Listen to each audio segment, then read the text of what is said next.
Oh, and I'm going Hi, to this plug is my website. Marlene with Miami Ghost Chronicles, and I want to welcome you to another episode of Stories of the Supernatural. Wherever you find us, whether it's a video or podcast on your favorite platform, please like and subscribe to us so that you can get notification of when a new show is released. You can also find us on major social media platforms. If you go to miamighostchronicles.com, you can find links to the videos or MP3 files, which you can download and enjoy without commercial interruptions. If you're into classic horror, ghost, and adventure stories, I narrate Nightshade Diary, and you can find links at nightshadediary.com. If scary stories are your bag, and listening to encounters with cryptids, ghosts, dogmen, and other weird creatures sends a shiver up your spine, then go to supernaturalstorytime.com for links to our weekly podcasts. Noteworthy news about the paranormal world, true crime, conspiracy stories, and anything that is just plain weird can be found at eerie.news or visit the Stranger Than Fiction Stories tab at miamighostchronicles.com. Please subscribe to my newsletter on Substack. Just go to mppellicer.com for a link. I want to thank you for being part of my audience, and I think you are all wonderful. Hi, everybody. How's everybody doing? Good, I hope. I'm doing good. Everything here in Floridaville is good. Hot, sticky, even if it's North Florida. Yeah. And I know people have asked me because, I don't bring up the chickens anymore, how my chickens doing. My chickens are doing great. I'm just having to chase out snakes. There's what they call rat snakes around here. And believe it or not, one of their favorite foods is chicken eggs. They're great because they get your rats, which of course are attractive because of chicken feed, but yeah, they go for the eggs. So yeah, but it's like one of those love-hate relationships. But all I do is I take them over to a side lot and I let them go there. But outside of that, everything is good. And again, I want to remind everybody, please sign up for my newsletter on Substack, because again, this is where I do any announcements as far as new books, giveaways on Amazon. And like I said, in a couple of months, I will give out an exact date. I'm going to be releasing my latest book. And like I said, usually when I release the book, I have a giveaway on Kindle through Amazon, and that's where I announce it on the newsletter. But besides that, I have articles about different interesting things. And of course, I have links to old videos, which are still really interesting, and podcast links. And, you know, and it's like 2 or 3 times a week. But again, the Substack newsletter is the best way to, because sometimes, like I said, sometimes some of the videos or the podcasts are staggered. But as far as anything that's on the newsletter, I time it so that it's, you know, it's you get it on time, in other words. So, but let's get on to the good part. And the good part has to do with who the guest is. This gentleman's been here before. He's great. His name is Allan Pacheco. He's a paranormal investigator, author, historian who leads private and history tours in Santa Fe, New Mexico. His extensive research covers ghosts and hauntings, UFOs and aliens, mystery beings, missing people, and more. He's a native Santa Fean and descendant of the Conquistadors. Allan is a leading authority on the high strangeness and supernatural secrets of the mysterious Southwest. Help me welcome him. How are you doing today, Allan? I'm doing very good. How about yourself there, Em? I'm doing great. I'm doing fantastic. And, no surprise here, because, we were already talking about it. And we were talking because, he has a lot of experience and knowledge about Hollywood, and we were talking about movies. And I was talking to him that I'm sure Planet of the Apes, the original, by the way, I'm not talking about the remake, the original Planet of the Apes, I was telling him that's got to be one of the best endings that that I would remember, as far as the unexpected, what was that, the WTF, when he comes on the beach and he finds the Statue of Liberty, poking out of the sand. And I know you have some insight into that movie a little bit, Allan. What can you tell me about that? Yeah, okay. Well, at one time, I no longer have it. I Mm-hmm. had the original script of Rod Serling's Planet of the Apes. In other words, he wrote that story, and he did not get credit for it until No. decades after he was dead. So with the new prince, posthumously he gets credit for Planet of the Apes. Anyway, as good as that ending is of Charlton Heston and the lovely Nova there on the beach seeing the Statue of Liberty, that he's back on planet Earth outside of New York City, this original script, I think, has a much better twist. Really? So here it goes. All right, I'll make it as concise as possible. No. Just let's all details. Let's hear it. Okay. Well, he and Nova and Cornelius and the nephew and the Cornelius's wife, the chimpanzees, they escape and they come to the ship, and they're able to refloat it, and they're able to get it to work, and they're about to blast on off. However, they're just a few minutes more, and they'll be able to take off of this planet. And then the gorillas show on up with General whatever his name is. So Charlton Heston, he plays Taylor. He says, "Get into the ship. I'm going to buy the time, and I'll meet you, and I'll jump into the ship, and we'll escape. But we're not going to make it unless I buy you the time." So he runs on back through the canyon there, and he's armed with his carbine, and he's got some magazines, and he plays it cool. He shoots at the gorillas. He stalls and retreats. He takes off a few gorillas, and of course the gorillas are shooting at him, and he's buying time for them to get all the ignition switches ready for the spaceship to blast off. And as he's running, the gorillas' gunfire becomes more accurate, and they're going for position. So he thinks he can go down another canyon and then another gully and get back to where the spaceship's at. So as he's doing this stall and retreat, he's running across this small open valley, and he stops as he looks out into the ocean there, and it's written there. And instead of him running to the next rock and diving for cover, he stops and he looks, and the gunshots are closer to him, kicking up the sand. And he hesitates, but he keeps on looking back, and he said, "Well, what's wrong with him? How come he's not running for cover? He's got it made." And all of a sudden, bang, he gets hit, and he still stands, and he's still locked on. He just can't believe in his eyes what's he seeing. Bang, he gets hit again, and now he goes down. He's got 2 wounds to the chest, and now he's starting to bleed from his mouth, and the gorillas come running on up to him, and they see that he's just about dead, and life is leaving him. And all of a sudden, there's this blast from down the canyon, and from beyond this hill, this rocket ship goes on up. And as the rocket ship goes on up, Taylor, Charlton Heston, weakly looks on up, and the rocket ship passes by the top part of the broken Statue of Liberty, and he's looking at it, and then he dies. So in other words, that's what he saw, and that's what froze him. In other words, and how come he didn't die for cover? Right then he realized he's back here on planet Earth.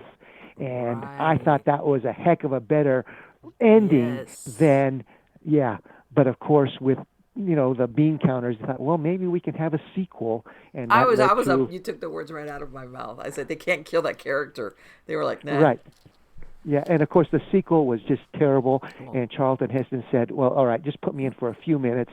And they did it on the cheap, and it was just right. And you think about it, and that sequel was they kill him right away. It's like, okay, so why did you And then what was it? James Franciscus, like a lookalike, Charlton Heston lookalike kind of person or actor is what they brought in.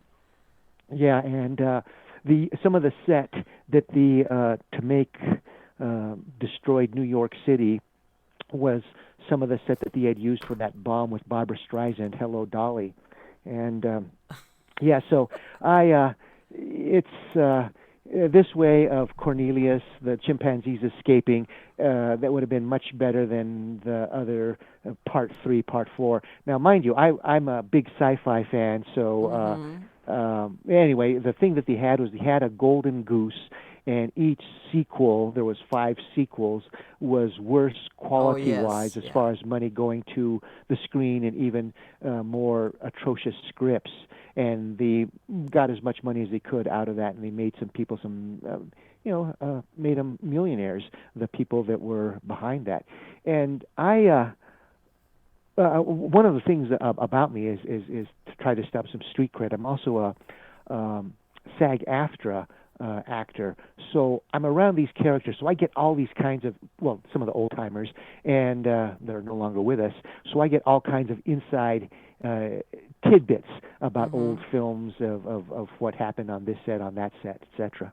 And I can remember back in '68, I was in El Paso, Texas, when I saw the advertisement for Planet of the Apes. I thought, wow, that is really exciting idea. I got to see that movie.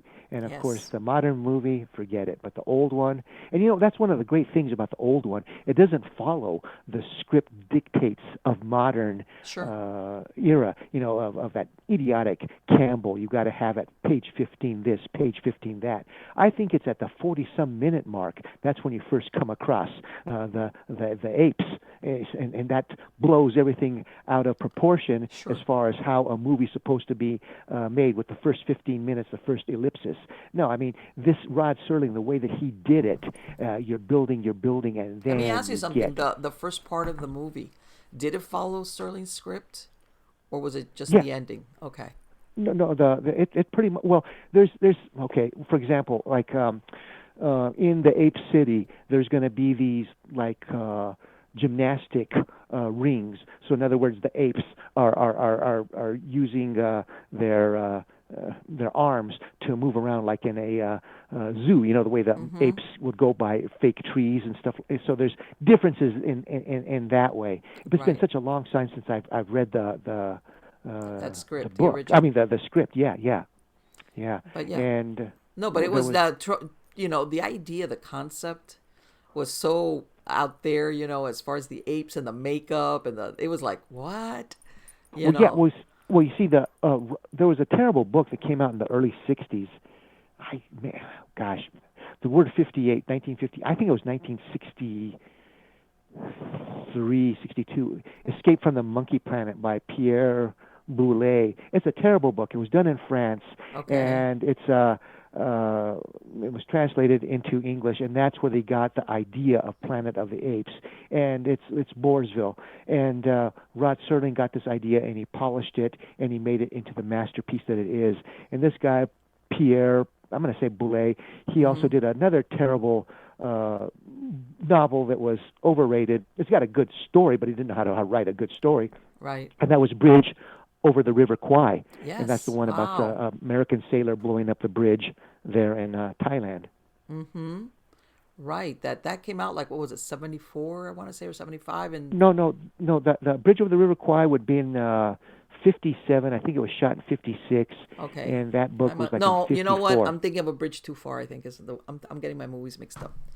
Oh, well, Bridge Too Far. Don't even bother to see that one. That's No.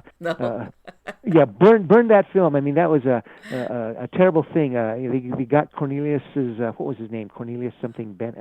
Anyway, they tried to make it like The Longest Day, but it was just a terrible movie. It didn't pan out.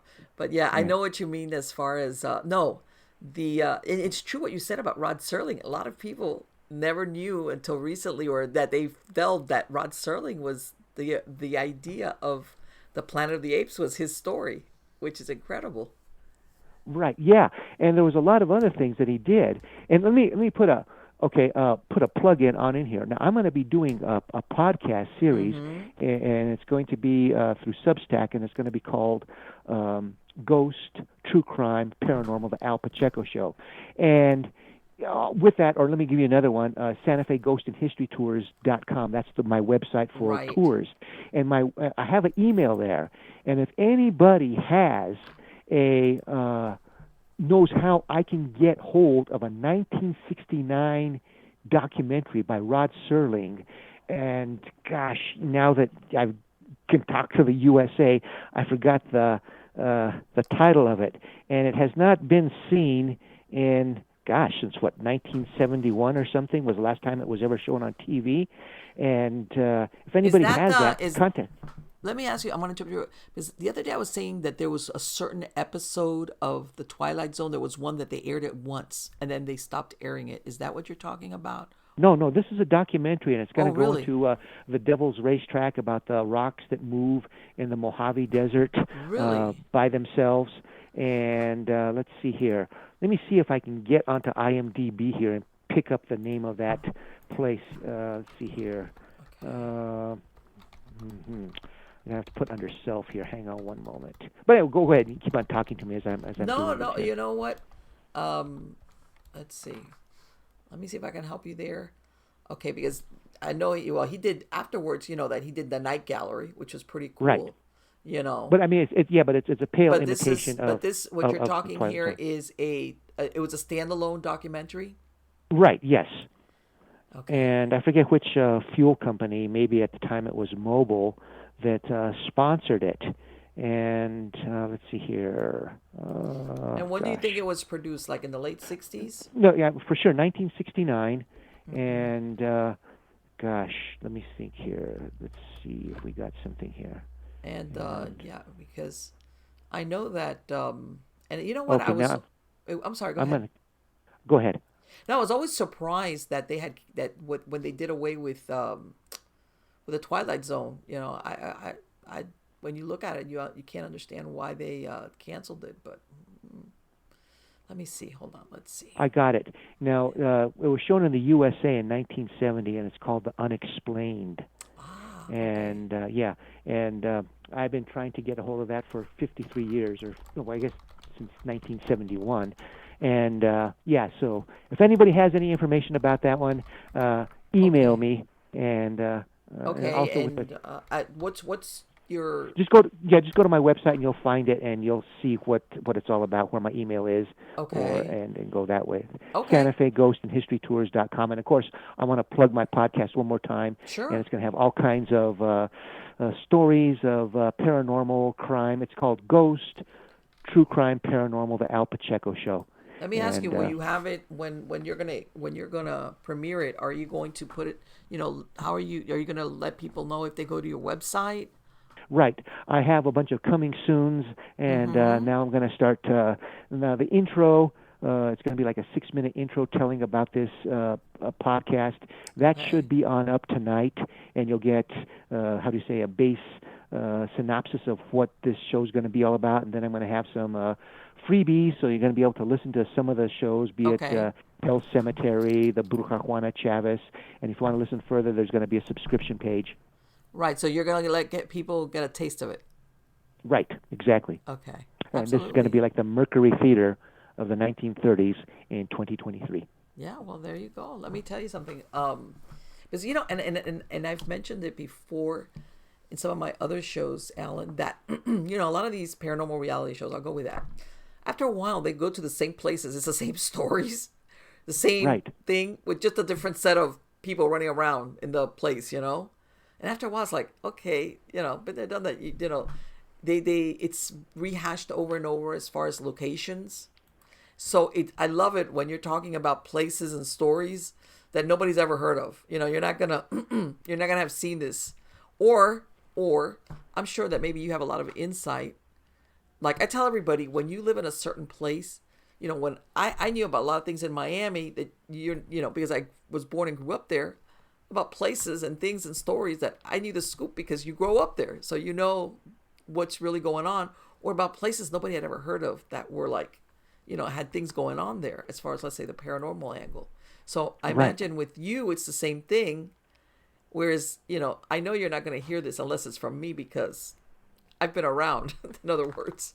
Yeah, I mean, for example, be it, hauntings here in the Santa Fe or Santa Fe area, ley lines here, dimensional doors, UFO waves, the Pecos Triangle. This is where people disappear, shimmers, and UFOs are seen. The strangest of histories, conspiracy, you name it. And then, of course, with other, if when it comes to like filmdom, I can tell you all kinds of stuff. I'll tell you something else. You were Mm-hmm. Before we got on the air, we talked a Mm-hmm. little bit about Rosemary's Baby. Yes, right. That we were Well, talking about. I said this is around the time, where I gotta tell you, the movie's changed a little bit as far as the ending. But go ahead, yeah. And we were talking about Rosemary's Baby, yeah. okay. Well, the thing about that was it's shot in the Dakota, and the Mm-hmm. Dakota is a very large building there in New York City that has all kinds of negative energy, satanic energy. Mm-hmm. And for example, where John Lennon got shot, Right. uh, a little bit farther beyond that is where in the movie that woman jumps on out of the window and commits suicide. In the Not Rosemary's Baby. really, you know what? I Remember? don't remember that part. I haven't seen the movie in a Okay, long time. this is before what's her name? Rosemary. What's her? Uh, Mia Farrow. yeah, but what her character names was. Anyway, I know what you're talking about. Rosemary, right? It's like, yeah, I know. It's one of those it's things where a the last very name nice fades. Anglo-Saxon type of name Yes. that's very gentle. Yes. Well, anyway, that place where they filmed has all kinds of hauntings. Roman Polanski, he's up to his neck in Oh yes. Satanism. For Yes. example, one of his films is basically Satanism disguised as art. Is going to be Mm-hmm. Eye of the Needle, and that was going to be with Deborah Kerr and his wife, who was murdered there in Cielo Drive in '69. Mm-hmm. Uh, Sharon Tate. You know, she's not lily white innocent Oh herself. no no no. No, You know she, what? It's yeah, yeah. You're right. Keep going. she ended on up, drinking the devil's brew, the blood uh, gauntlet or whatever the stuff was in the cup there, when she ended on up giving herself to that satanic cult there in England, where Polanski was. Um, doing his film Eye of the Needle. And Polanski, you look at his films and what kind of a bad guy he was. Here's this guy. He says, "Oh, I went through World War II, and I'm a Jew, and I survived this, I survived that." I think he's a phony. Now, I've met some people that went through hell on earth, concentration camps, POWs, etc. There, that guy, he does not have any of that. What is it? Uh, Emotion, sorrow. It's Right. as if, well, maybe his father or whoever made a deal, and he was a capo or whoever it was, and he didn't suffer any of that. But there's Let me tell you something something. very twisted. I mean, let's face it. If you look at the storyline of Rosemary's Baby, it's very, from what I understand, there was, when they were living out there on Cielo Drive, there was, besides the cults and, Manson, there was a lot of drug dealing and, you name it, occultism, drugs, LSD, you name it. But if you look at, the Rosemary's Baby was her husband basically sells her out to be impregnated, Right. you know, by the devil. And, you know, I don't know, this is just me going off, but I'm thinking to myself, this, when they go in there and they kill everybody, including Sharon Tate, it's almost like conveniently he was not there. He was what, in Europe or something, you know. Right, he was.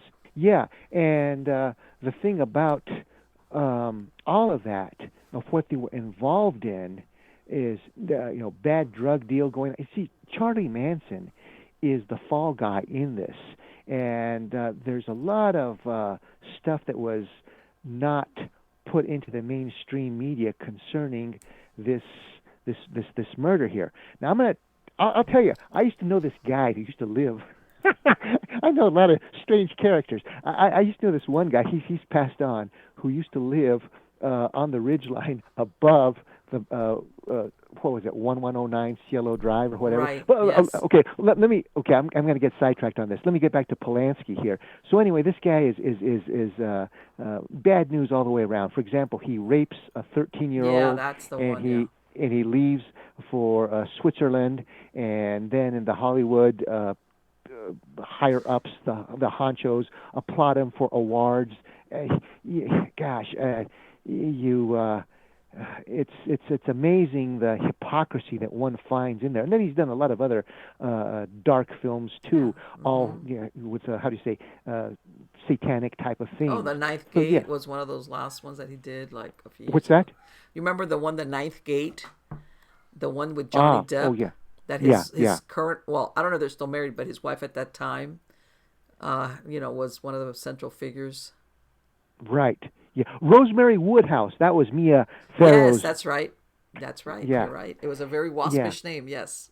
yes, and yeah, and a lot of things that this guy does, Polanski, and of course other people have come on out and said that he's got this thing for underage girls, and he's gotten away with it. Yeah. And yeah, but anyway, getting back to, I And don't even wouldn't know you where know? we're going. And I'm gonna let me put my 2 cents in. Mary, who did Mia Farrow marry? Woody, who got accused of. Yes. It's like Uh, okay. It's like maybe just a coincidence, but I don't no, know. no. She is, how do you say, attracted to people that are deviants of sorts. Yeah. Well, I'm not going to say that Frank Sinatra was a deviant, but I mean, No, come on, but Frank, you married her at, you could be her grandpa and you married her. What got into that guy? I like his music though. oh no, he's great. But you know what? I'm gonna say this. If you look at Mia Farrow, especially when she did Rosemary's Baby, she looks very girlish. You Uh huh. know, she had the very short hair. Her body type was very girlish, very young girlish. Look about her when she did that movie. And you could take it for whatever. If they were trying to portray innocence or Uh huh. whatever, or there was more to it. I don't know, but yeah, it was there. That was the look of her. Very. If you remember in the film, like no makeup, very very stark, very pretty, like natural pretty, youngish looking Hmm. girl. That's who she looked like as far as the movie. And you could say, well, that's the look they were looking for, but I don't know. But anyway, keep going with the thing about Polanski, because yeah, Okay. he's a dark guy no matter what. I know a lot of times I've heard of people saying, oh, he should get I don't know, I don't want to say pardon, but yeah, as far as I Yeah, know, he still had a now arrest order. yeah, the Selma Hayeks, the idiot, what's his name, who plays Indiana Jones and all these other guys. Yeah, No, there was nothing wrong. It was consensual. A 13-year-old and an adult nowadays. What are we? yeah. Back in Saudi Arabia or someplace like Meryl that? Streep is And one of those that's like a plot, yeah, like, oh, let him. He's a genius. Geniuses can do stuff like that. Yeah, right. yeah. Oh, if they're a liberal Democrat, Right, exactly. Yeah, but it's yeah, like yeah, it's all permissible right. because that's the price of a genius, whatever. But absolutely, absolutely. But as far as I know, he's still got that arrest warrant out. That if he ever comes back to the U.S., they're gonna put him in the pokey. Right, and yeah, he almost got caught in France because France has a non how do you say well, if you're a The criminal, extradition, yeah. yeah, extradition, yeah. So he has to stay in Switzerland. I would like to have Dog the Bounty Hunter go on over there and get him, but the guy's so damn protected that even if he comes Yeah. to the USA, and he's going to get away with it. Same thing like with other characters, John Landis with criminal negligence there Mm-hmm. on Twilight Zone movie. And as far as that, one of the places that they filmed was, I think it was old Robert Ryan's place, and or was it John and Yoko's? Anyway, this was before they rented they got that place there, and there was all kinds of few like satanic scratch marks and markings there in that apartment of where they filmed Rosemary's Really? Baby. Yeah, and then again too, you look at uh, what happened on Cielo Drive, Mm-hmm. and again too with the drug deal, MK Ultra, all these Yes. things being put together, and then the next night the LaBiancas get killed, and they say, Right. "Oh no, it's all coincidence." No, it's not. No. The LaBiancas, they were part of who knows what CIA drug Yeah. smuggling here. Mm-hmm. Rosemary LaBianca, she ran a beauty salon, so she was importing wigs from Mexico back in '69, Okay. and then come to find on out, after she's murdered and her husband Leo, she has $6 million in her bank account. Now that's a lot of money even That's a lot of today. wigs. It's like how Yeah. many wigs? So yeah. So how's she doing that? That's because of the drugs being smuggled Right. into the Yeah. wigs there.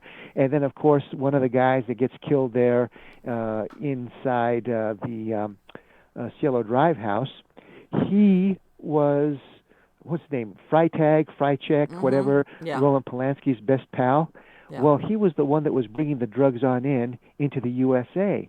And then the other guy that got killed there, his name was Sebring, the Right. Jay Sebring haircut. Sebring. Mm-hmm. Yeah, he was the candy man to the stars. Yeah. He's the one that's selling all the drugs there. Well, getting back to what I was going to tell you about this is all right. So here we have this guy that I knew that lived above, on the ridgeline of this canyon. What was it, Laurel Canyon, or I forget what canyon it was, Right.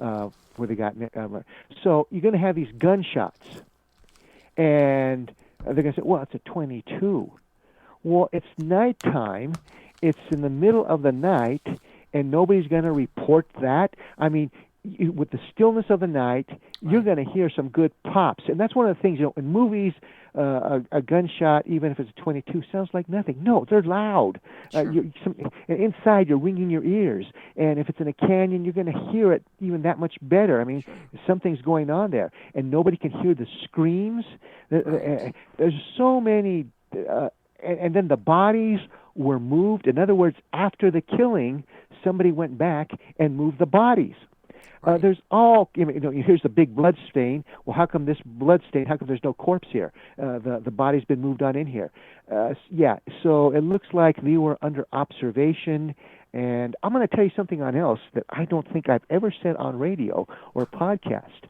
Okay, they were marked on down to get hit. It wasn't Charlie Manson and what's going on here. They had cable TV in Los Angeles Right. back in '69.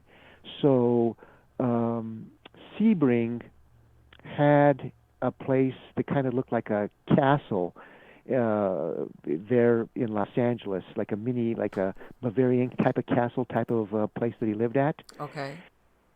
So Sharon and the rest of the gang went the night before to that house to watch something that was going to be on cable. And then, as they're getting ready to watch it, maybe it's going to be come on at 9 o'clock at night. All of a sudden, the lights flicker on and off, and the power surges. The power goes back on. The line goes back on, but the cable is off.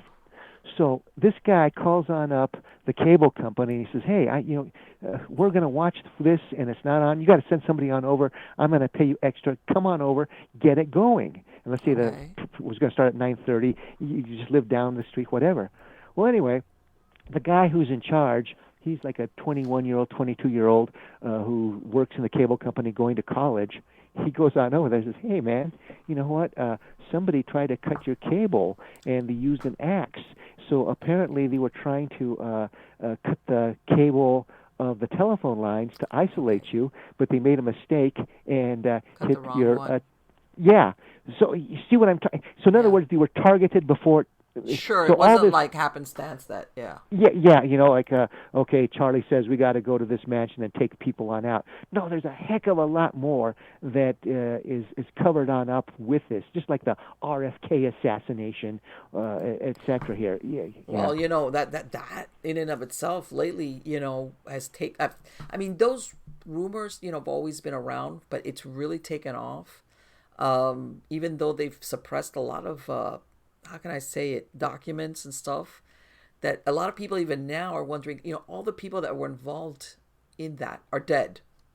People in the government, the investigators, all those people are pushing up daisies, and they still refuse to release all these documents and of what happened, around the president's assassination, and then his brother. Right. Well, I'll go into that, but I just want to backtrack, and I'm going to say that it wasn't Charlie Manson and the girls that tried to get Polanski and Sharon Tate the night at the castle. In other words, you're looking at a black ops operation. So, what do you? But let me ask you something. Do you? Well, everybody always knows that. The story goes that they did this at the bidding of Charles Manson because he had, between the drugs and his winning personality, he basically could make them do whatever he wanted. Do you think that they were used, that it really wasn't Charlie Manson, or that they? No, What do you think? he's the canard. He's the straw man. And I Okay. shouldn't say black ops. I say a very poor group of paid assassins to go up there and try to do that. In Mm-hmm. other words, Charlie Manson. He's got a winning personality, but he's not. If anybody's been around, felons, murderers, I don't know what you want to call it, military, ex-military, whatever. People that Mm-hmm. seen combat, they're going to have a different type of look. Charlie Manson will put on he's a tough guy, but he's not, Right. and he is. He's not the killer. He's not the brainwave. What happened was Bugliosi, the guy who wrote Helter Skelter. That's a Right. fantastic book. It's a great novel. It's almost pure fiction, but he did it in such a way so that he could make money. He could make himself a springboard to get into politics. And if you look at Bugliosi in his past, the guy is a dirtbag, and he was picked by his handlers. Let's we'll talk about CIA or black ops type of people. You process this. You get this guy, Mm-hmm. and you're going to lie like hell, but we're not going to catch you with any of these lies. And if you look at what he was able to do with all of his lies, and it never came up by way of the judge, Right. they would have released Charlie immediately because the case is cooked. There are so many inconsistencies and pure lies about this. And I'll just go into one thing. Okay, Charlie Manson gets released from prison, Mm-hmm. and he is the perfect, how do you say, stooge for MK Ultra. In other words, Yes. he was sold for gosh, a mug of beer by his mother when he was 4 years old. His mother was a prostitute. Right. Yes. He grows on up in institutions, and he ends on up getting into trouble. Cars stolen cars Oh across no, no. state His line, his. I mean, etc. talk about a troubled childhood. Yeah, he was out of. Yeah, yeah. No, his. Unfortunately, yeah. Okay, so he gets out of prison. So then there he is, being this guru, this Maharaja. Where's Mm-hmm. his money coming from? And then he's on out there at the not the Eves Ranch, that's in Santa Fe, outside Santa Fe, the ranch out there by north of Los Angeles. Right on. Was it Spawn Ranch or I don't know. Yeah, Spawn Ranch, yes. Mm-hmm. Okay, very good. And so there's a raid. Now, Preston Guillory, he's dead. He used to be a deputy sheriff, and he moved to Rio Rancho. That's west of Santa Fe, Mm-hmm. and he was doing a private PI work after he finished with the PD there in California. Anyway, there's this big raid that happens there at the Spawn Ranch, and they find stolen cars, stolen credit cards, stolen arms, as in pistols, rifles, all Okay. kinds of stuff. Any of that stuff, you're going to yank Charlie's parole, Of course. and it doesn't happen. In other words, he is let free because he has higher connections with the feds. Right. And again, to MK Ultra, Yeah, what we need the him for something else. Leave him alone. Leave him right there. right, and MK Ultra that's like the movie The Manchurian Candidate of 1963, and I recommend people see that movie. In other words, you're going Right. to turn somebody into a assassin. In other words, you're going to turn a mild-mannered person into something that he wouldn't be, and that person's not really going to be remember what he did. Now, it can't happen to everybody, but there are Sure. people on out there that have that, say, mental aspect that they're going to be able to be, how do you say, brainwashed. Well, Sure. Charlie, he's too smart for that. So he cuts the line once he's out of prison, and he's doing his own thing, and he's making contacts with these people in Hollywood that have money. He's being protected by, somebody up in the FBI or CIA, and he's working the system.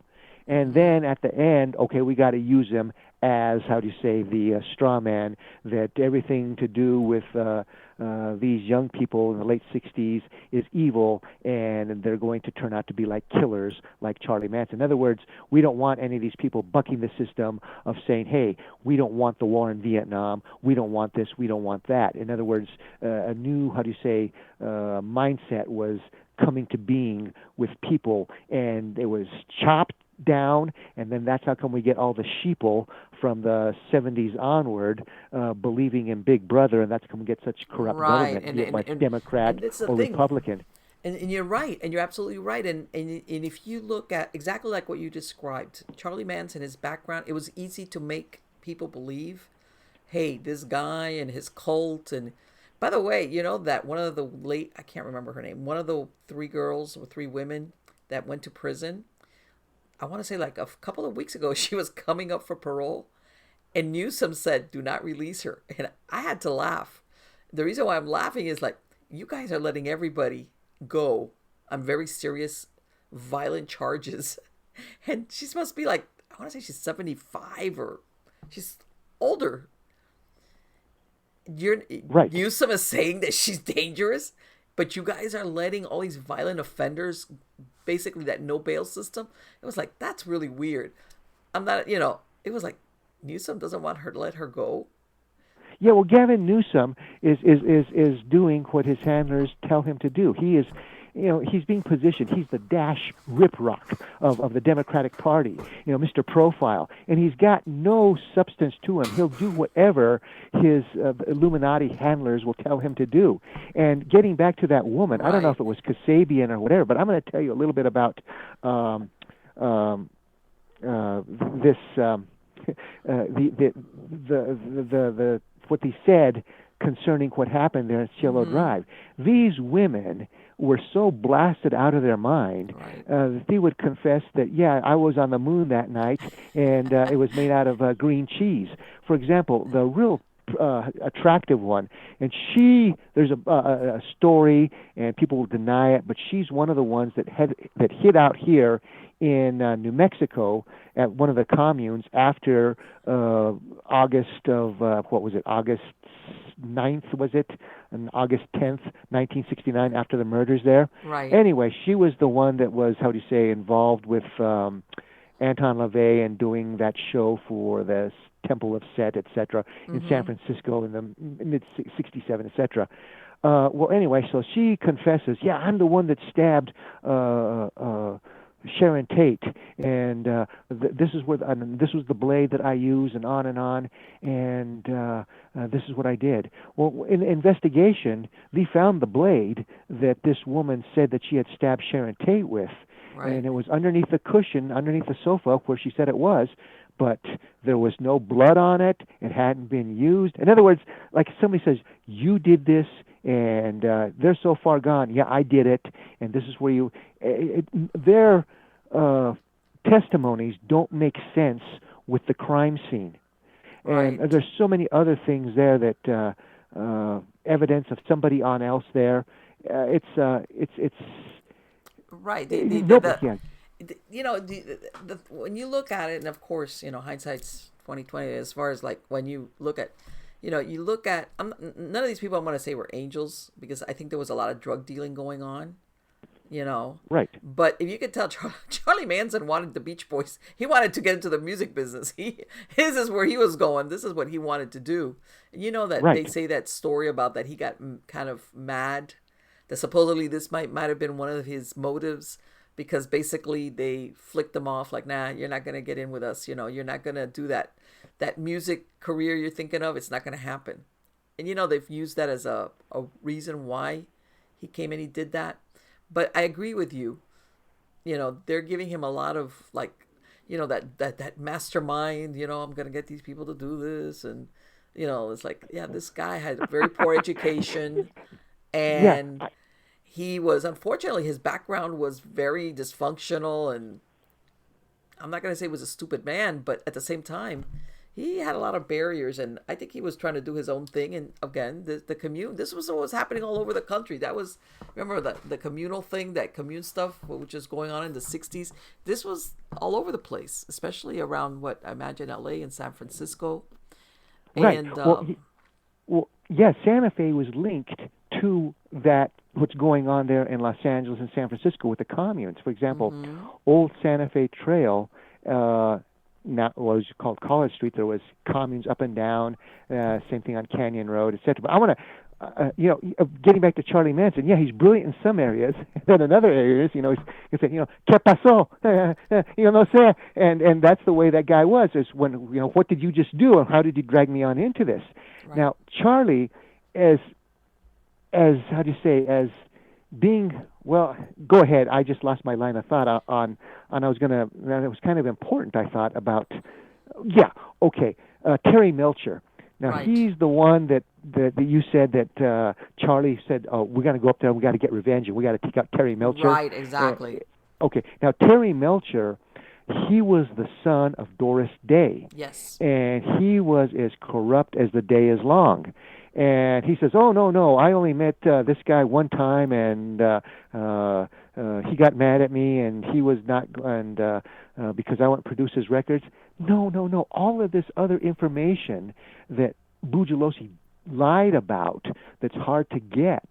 Charlie Manson knew where Terry Melcher was living in another mansion there on Venice Beach. I think it was Venice Beach. And he knew all this, and he had met Terry Melcher numerous times. All this stuff of the propaganda, the big lie that he's going on up there, and he takes on out the hit squad's going to take on out Terry Melcher, and they come across Sharon Tate by accident. That's all nonsense. Right. He knew where Melcher was, etc. And again, too, Bugliosi, I don't know who helped him write this story, but it's fantastic sci-fi. In other words, Charlie Manson's such a mastermind that he's getting messages from the Beatles' White Album, Right. and the Beatles are communicating to him to do this, to do that. Like It's a race fantastic war, novel. and it's like, yes, I think this guy, all he wants to do is he wants to break into the music industry. Is what I think he wanted to do. Yeah, and have his harem or harem, however you want to Right, say it, exactly, and exactly. yeah, and make music. And if you ever listen to some of his music, it was pretty darn good. Yeah, I heard it once, and it was like, hey, this is not the kind of guy that you're like, oh man, no. It's like, well, I could see, like you said, depending on if you get the right person to be your agent. But again, if they need you, if Dark Ops needs you for something else, it's like, nah. He's not gonna. The only break he's gonna get is behind a jail cell, because we need. So let me ask you something, Alan. What do you think was the real reason why, like this lady who was the Folger heiress and Sharon Tate? What was the motive for killing them? Whoever it was. Well, the big one, it was going to be a bad drug deal that went wrong. Right. In other words, you were going to be getting some drugs coming on in, and it didn't work right, and also. There's a lot of other loose ends that would be, covered on up, because Folger Abigail, she's Right. the heiress to the coffee firm. They were there's a place in San Francisco that was going to be like an MK Ultra type of spot that they would bring people on in, brainwash them, etc. I think it was called the House of the Strange Stairwell or something to that effect. It's been such a long time since You know what? They and I don't know if this is what you're talking about or if it's not. A couple of days ago, they came out with an article about this brothel in San Francisco, where the feds or the CIA or whatever you want to call them, basically what they were doing is they would have the hookers or the girls or whatever lure these Johns in, and they would give them these drugs. And basically, they were filming them. As far as just to see the effects of the LSD. I got something on that. Okay, just give me about 20 seconds. Hold that line of thought, okay? Right, okay. Okay, hang on.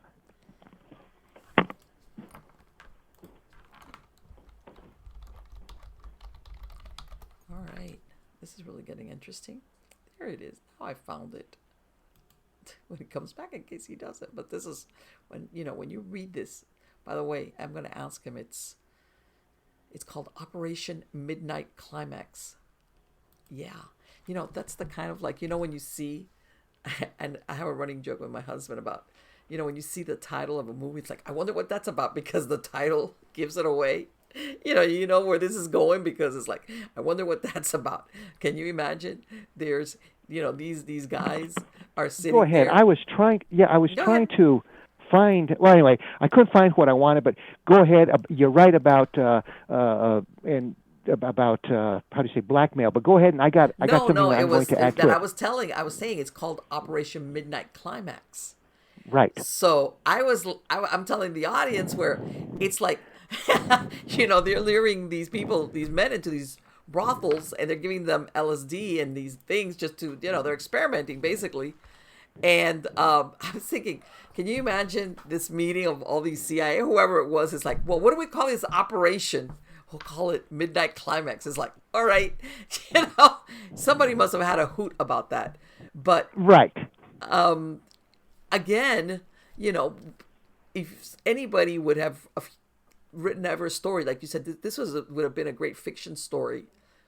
And now it's coming out that they were doing this. These are guys that, okay, they're hiring a hooker, going to a brothel, but I'm sure none of them were thinking that they're going to get dosed with LSD or whatever drug they were giving them, just to see the effects of it. That's pretty scary there. Think about it. Well, here's two things. Okay, I couldn't find that paperwork that I wanted, because I did research on this decades ago, and some of the people that I knew concerning this. Anyway, they found some films there in the Tate Cielo Drive house. Okay. And the police said, well, you know what, that's just going to be Polanski's blue movies, some X-rated type of stuff, and we don't want to embarrass them. The truth behind it was that those movies, Polanski shot himself of Sharon Tate being forced or being raped by other men. Wow. Yeah. Wow. And then again, too, you think to yourself, well, what else was on there? Mm-hmm. Because you had all these stars going to the hearing, to the court drama, and being spectators. Were they afraid some type of information was going to come on out? I bet some of them were worried about that. Yeah, Yul Brynner, Peter Sellers, these type of celebs. Now, getting back to being doused with LSD, this goes back to Charlie Manson, mm-hmm. and these say, and back to the CIA, they say that the first mind control CIA acid, LSD, was sunshine acid or orange acid, and that was first, I guess, invented in 1968. Now, they're going to say that the first time that they tried this on a mass test was going to be in Woodstock in 1969 in August. Nay. That was here in Santa Fe that summer that this sunshine acid was being passed around. In other words, there's Charlie Manson, and people say, well, you can't prove this. Well, okay, I can't. I better not go down this road, but let me just say this.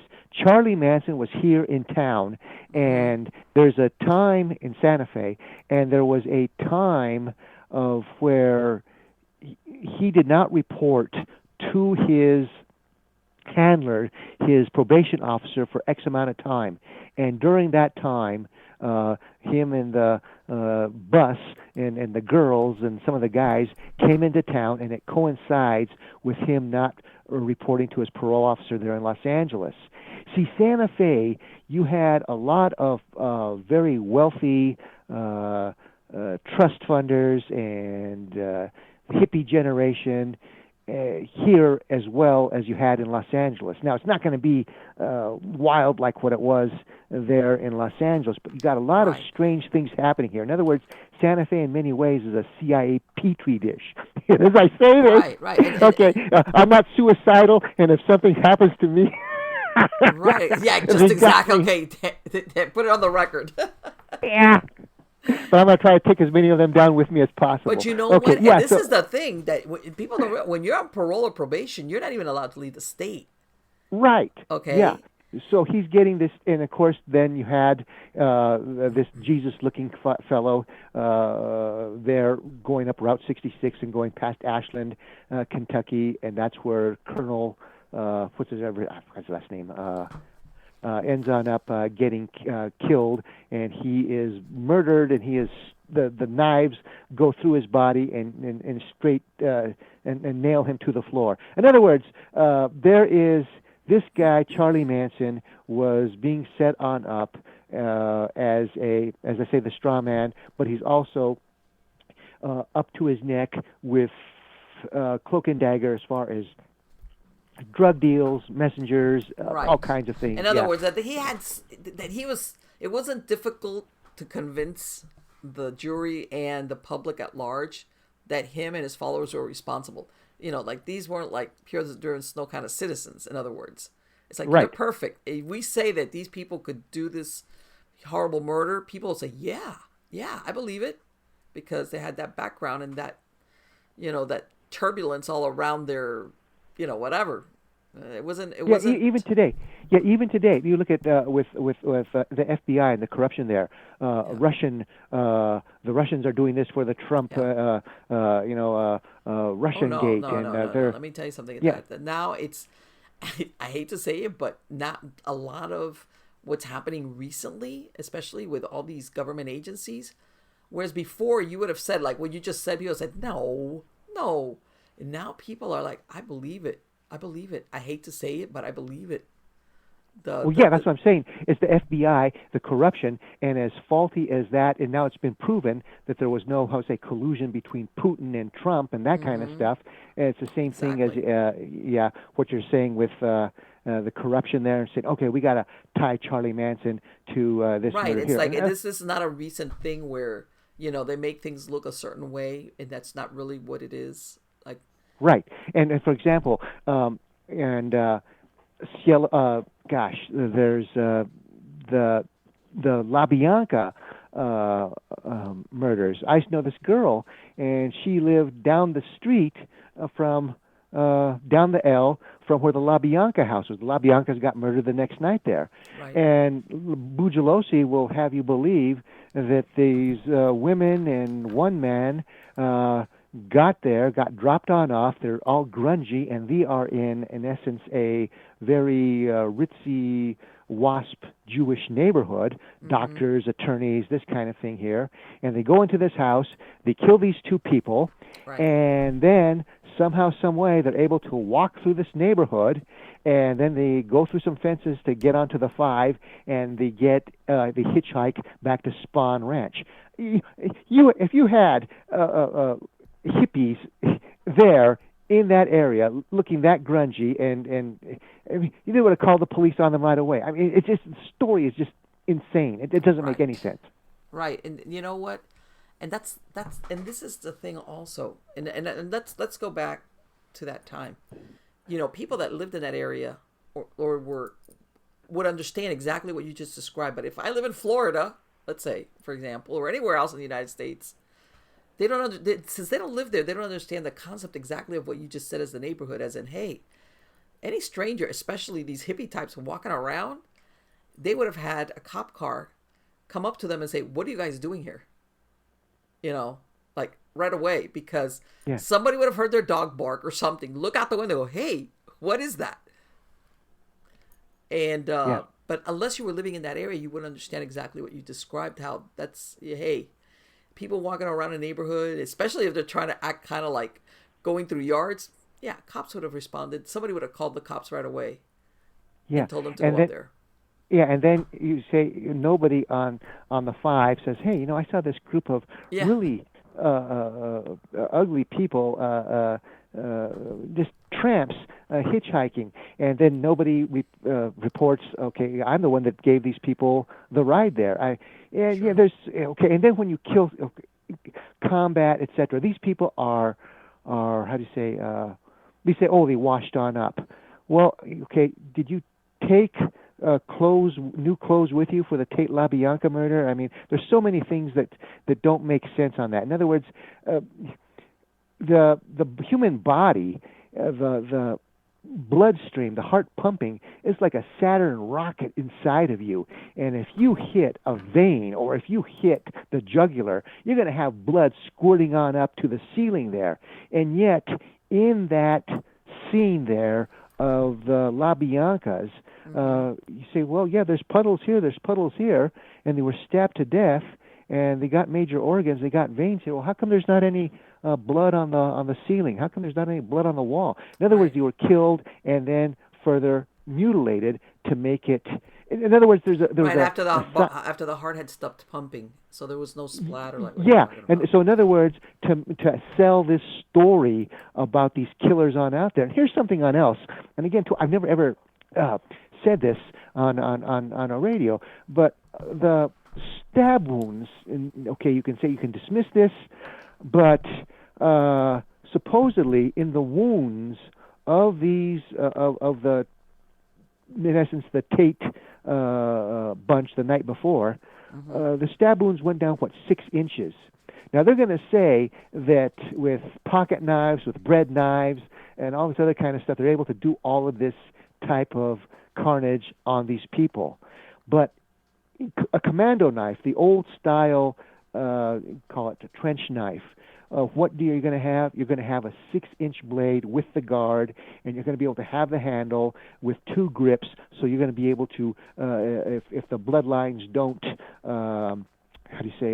work, so for suction, you're going to be able to get that blade on out of the body. So in other words, there's a lot more.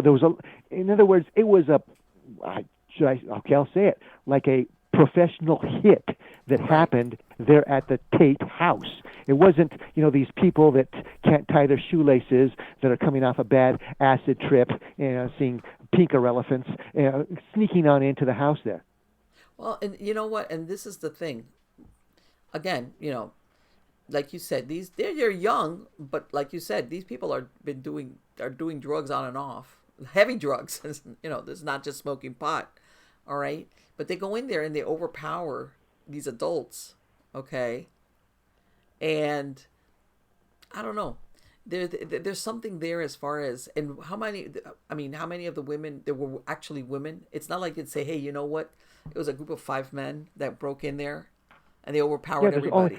There was only one man, and the rest of the hit team were these hippie chicks. Right. And I mean, you look at them, they're not, these aren't karate champions. These look like, half-starved waifs. Yeah. They weren't living on the streets, but in a way, almost they were. As far as it's not like they were getting 3 square meals a day. That's my point. Yeah, they were young, but at the same time, their lifestyle was, we're doing drugs, which, by the way, kind of kills your appetite in a lot of the cases. And you guys go in there, like you said, maybe high on drugs, but you're able to overpower all these adults. I don't know. And the first person that supposedly gets killed, that's going to be the guy in the car. Right, the one who's leaving, yeah. And that's gunfire there, and nobody reports that. And again, too, you look at, this was even a richer neighborhood there, the Cielo Drive area, as compared to where the LaBiancas. This is where you got, up the street or down the street. This is where Ginger Rogers and her, what's his name, Pierre Dumont or whatever his name was living there. You got all these people there that are very, very wealthy, and nobody's going to report gunfire. You don't hear gunfire there in that neighborhood. Right, like people are going to pay attention. In other words, if they hear some shots going off. Yeah. So was it done with a silencer? Mm-hmm. And of course, all of this other stuff is just red herring. Oh no, it was done with a revolver with no suppressor. There's so many things in that, and I keep on repeating myself. Do not add up. Right. No, exactly. But again, like you said, if you choose certain people, what's the word I'm looking for? Patsy. Choose a certain ones that when you bring it forward to the public, it's like, oh yeah, they look the type, Yeah, for sure. They were in a drug crazed killing spree. And Yeah, and then just like kind of like Oswald, being the how do you say the patsy for, and he starts figuring things on out, and so before he can tell his story, Ruby kills him there in Yeah. '63. Or for example, classic example would be, and we mentioned this a little bit before, would be RFK with Sirhan Yes. Sirhan, and Yes. he was the perfect patsy for that crime, and now we have RFK Jr. running, Yes. and that's going to be interesting to see if he. Well, I hope nothing bad happens to him, but You the know what? curse and all that kind of. Unfortunately, I've heard a lot of people say, like, yeah, it's like nothing. Hopefully, nothing will happen to him. You know, the only thing I can say, and I don't want to say anything is impossible because obviously nothing is impossible, but the public of the 60s and the 70s who would blindly believe anything that the media and the whatever the concoction was, that public doesn't exist anymore. That American public does not exist anymore. People are very, what is it, black pilled or cynical. They've been brought to they've had to open their eyes, even people that normally don't pay attention to this. So no, it's a different type of public than what was happening 30, 40, 50 years ago. So I don't know, but anything is possible nowadays, believe me. As a matter of fact, while we were talking, I got I got this thing that they indicted Trump again on federal charges for that. So my point being that stuff that you would think this would never happen in the United States, as far as any president. I'm not talking a specific person, just any person that had been president. You would think no. That's like those all those caveats are off the table, and I think that's what I'm saying. People now are very distrustful, with good reason, by the way, Right. and that's why they're even questioning. You remember what I said earlier? All these things going back to the assassination of JFK, that they still don't release so much of the information of surrounding that, even though everybody involved in that are dead. So it's like, you're going to protect who? Okay, there's nobody to Well, protect. I got a theory about that. Go ahead. Let's hear And it. now, what happened to Trump? That's completely unjust. Mm-hmm. And yeah, and all they want to do is just take him on out because Oh, he's of not going to be course. Of part course. of the how do you say the swamp, Sure. and Biden's part of the swamp. But as far as not releasing the data and everybody's dead, it's because that data is going to say in Oh, I black and know. white that the CIA and the Yeah. FBI were involved. Sure. And if that happens, then the American public will say, well, geez, we even have less confidence in these Exactly. Red Guard, Gestapo type Yes. units here in the USA. Now, I would hope, but that enough of Americans would say, hey, let's get rid of these terrible, unchecked organizations. Sure. JFK said, and this was a few weeks, this was what, after the Bay of Pigs, and you being Cubana, you'll know all about that. He Yes, said absolutely. about the CIA that I'm going to smash it into 1,000 pieces and let it be blown away by the wind. And well, they got him before he could do that, and that got me kind of angry about Trump. Was because I was for some of the stuff that he was doing, and he was better Mm-hmm. than Hillary or Obama Oh, sure. or Bush or whatever. But I thought, come on, man, don't have just because is an organization that has some laurels, or just because a general, or just because a person has rank or something like this, doesn't mean that he's a good guy. I mean, No. he should have cleaned house all the way and gotten all of those Yes. Rockefeller Republicans or liberal Democrats on Yes. out there and put true patriots on in there. And yeah, release. And if you smash the FBI, you smash the CIA, well, more power to us, because that means we're going to be more freer. You know what? I agree with you, because this is my theory. I think that when he went in there, he kind of knew the swamp. I just don't think he realized how bad or how deep the swamp was. Okay, Yeah. before he took the presidency. But I would say, after the first year, you should have known by then. Holy crap! Then I would have said, okay, the gloves are coming off. And instead, he just kept a lot of people in these certain positions that it's like, you needed to fire these people like yesterday, and he let a lot of people that basically linger in positions of power that I was like, no, don't do that. And here we are today, you know where it's like, yeah, yeah, yes, it's like he should have done this and he should have done that and shoulda, and nothing happens. Now, let me ask you something, Alan, and this is a rabbit hole, and you tell me what you think of this theory. One of the things I've heard that had to do with the reason why JFK was killed had to do with UFO UFO? disclosure. Yes, yes, yes, yes, yes. That's part of it. There's a number of reasons behind that. Okay, a number of reasons why he got killed. Okay, I'm going to go to the UFO at the last. Okay, number one, he was going to break up the CIA. He didn't want Mm-hmm. that. Or I Sure. say not number one. I'm just give you the reasons. Also, he had signed an order that we are not going to get involved in Vietnam, Right. and he was going to. And even a couple of days before he was assassinated, his vice president LBJ signed an order that we're going to send more troops on over there and more advisors, more combat troops, Yeah. etc. In other words, this was for the military-industrial organization to Sure. make more profit.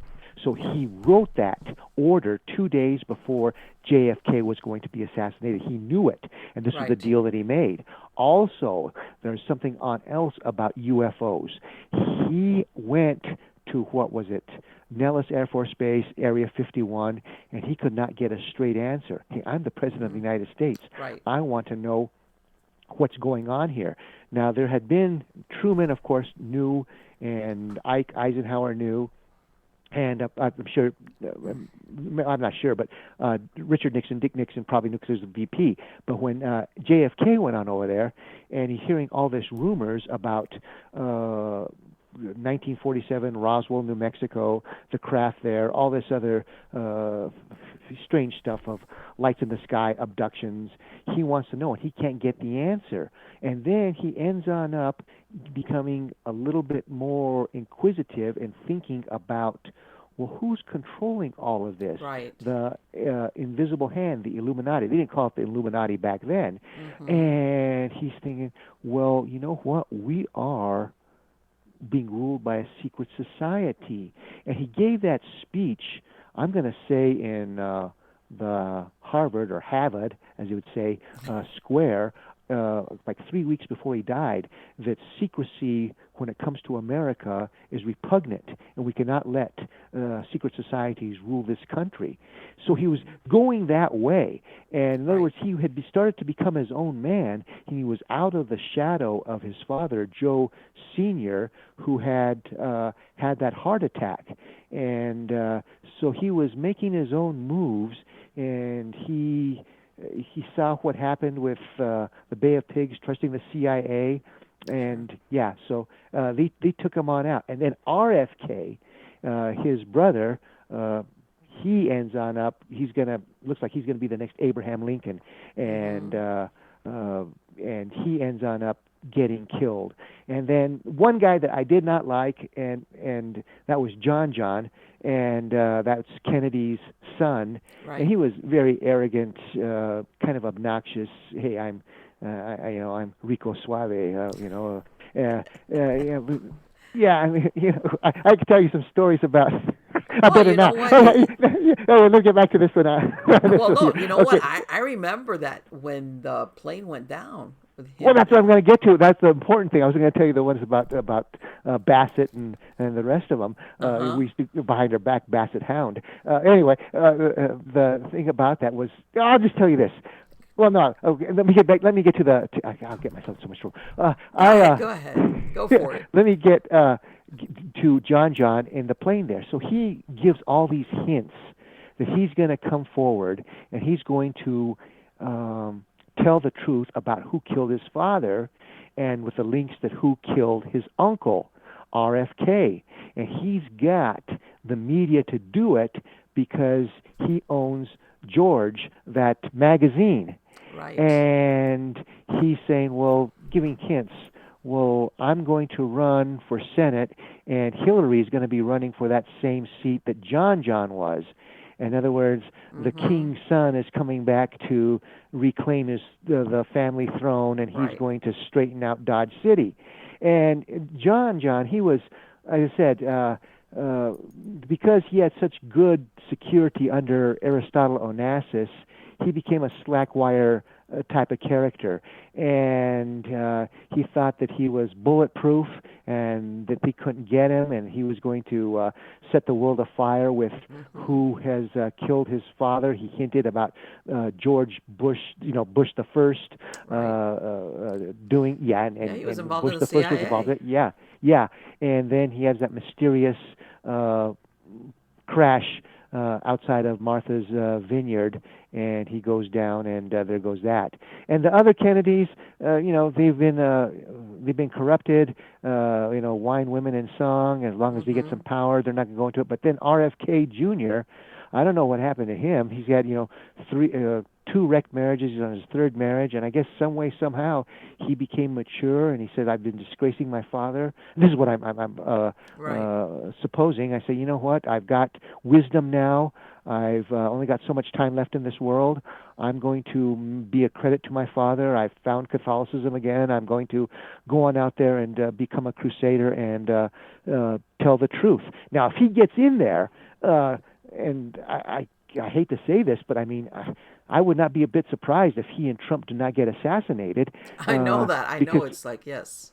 Because he's got a lot of inside information. I can go into great detail about the RFK assassination. I've studied it and written about it and done all kinds of things. And I can remember June 5th, 1968, like it was yesterday. And I had a premonition a couple of days before RFK got assassinated, and sure enough, it happened.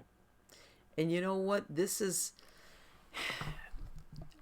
when you just said this thing about Trump and RFK both being, possibly assassinated, and I'm thinking they wouldn't take out either or both. But then I'm thinking, look at this. They took out JFK. They took out his brother.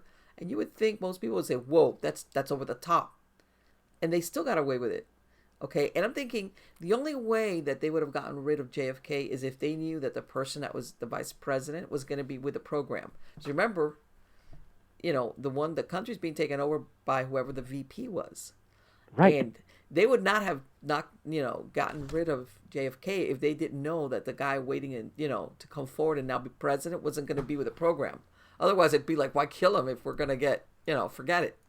So, yeah, and I've heard a lot of disturbing things about LBJ as far as his behavior and, whatever.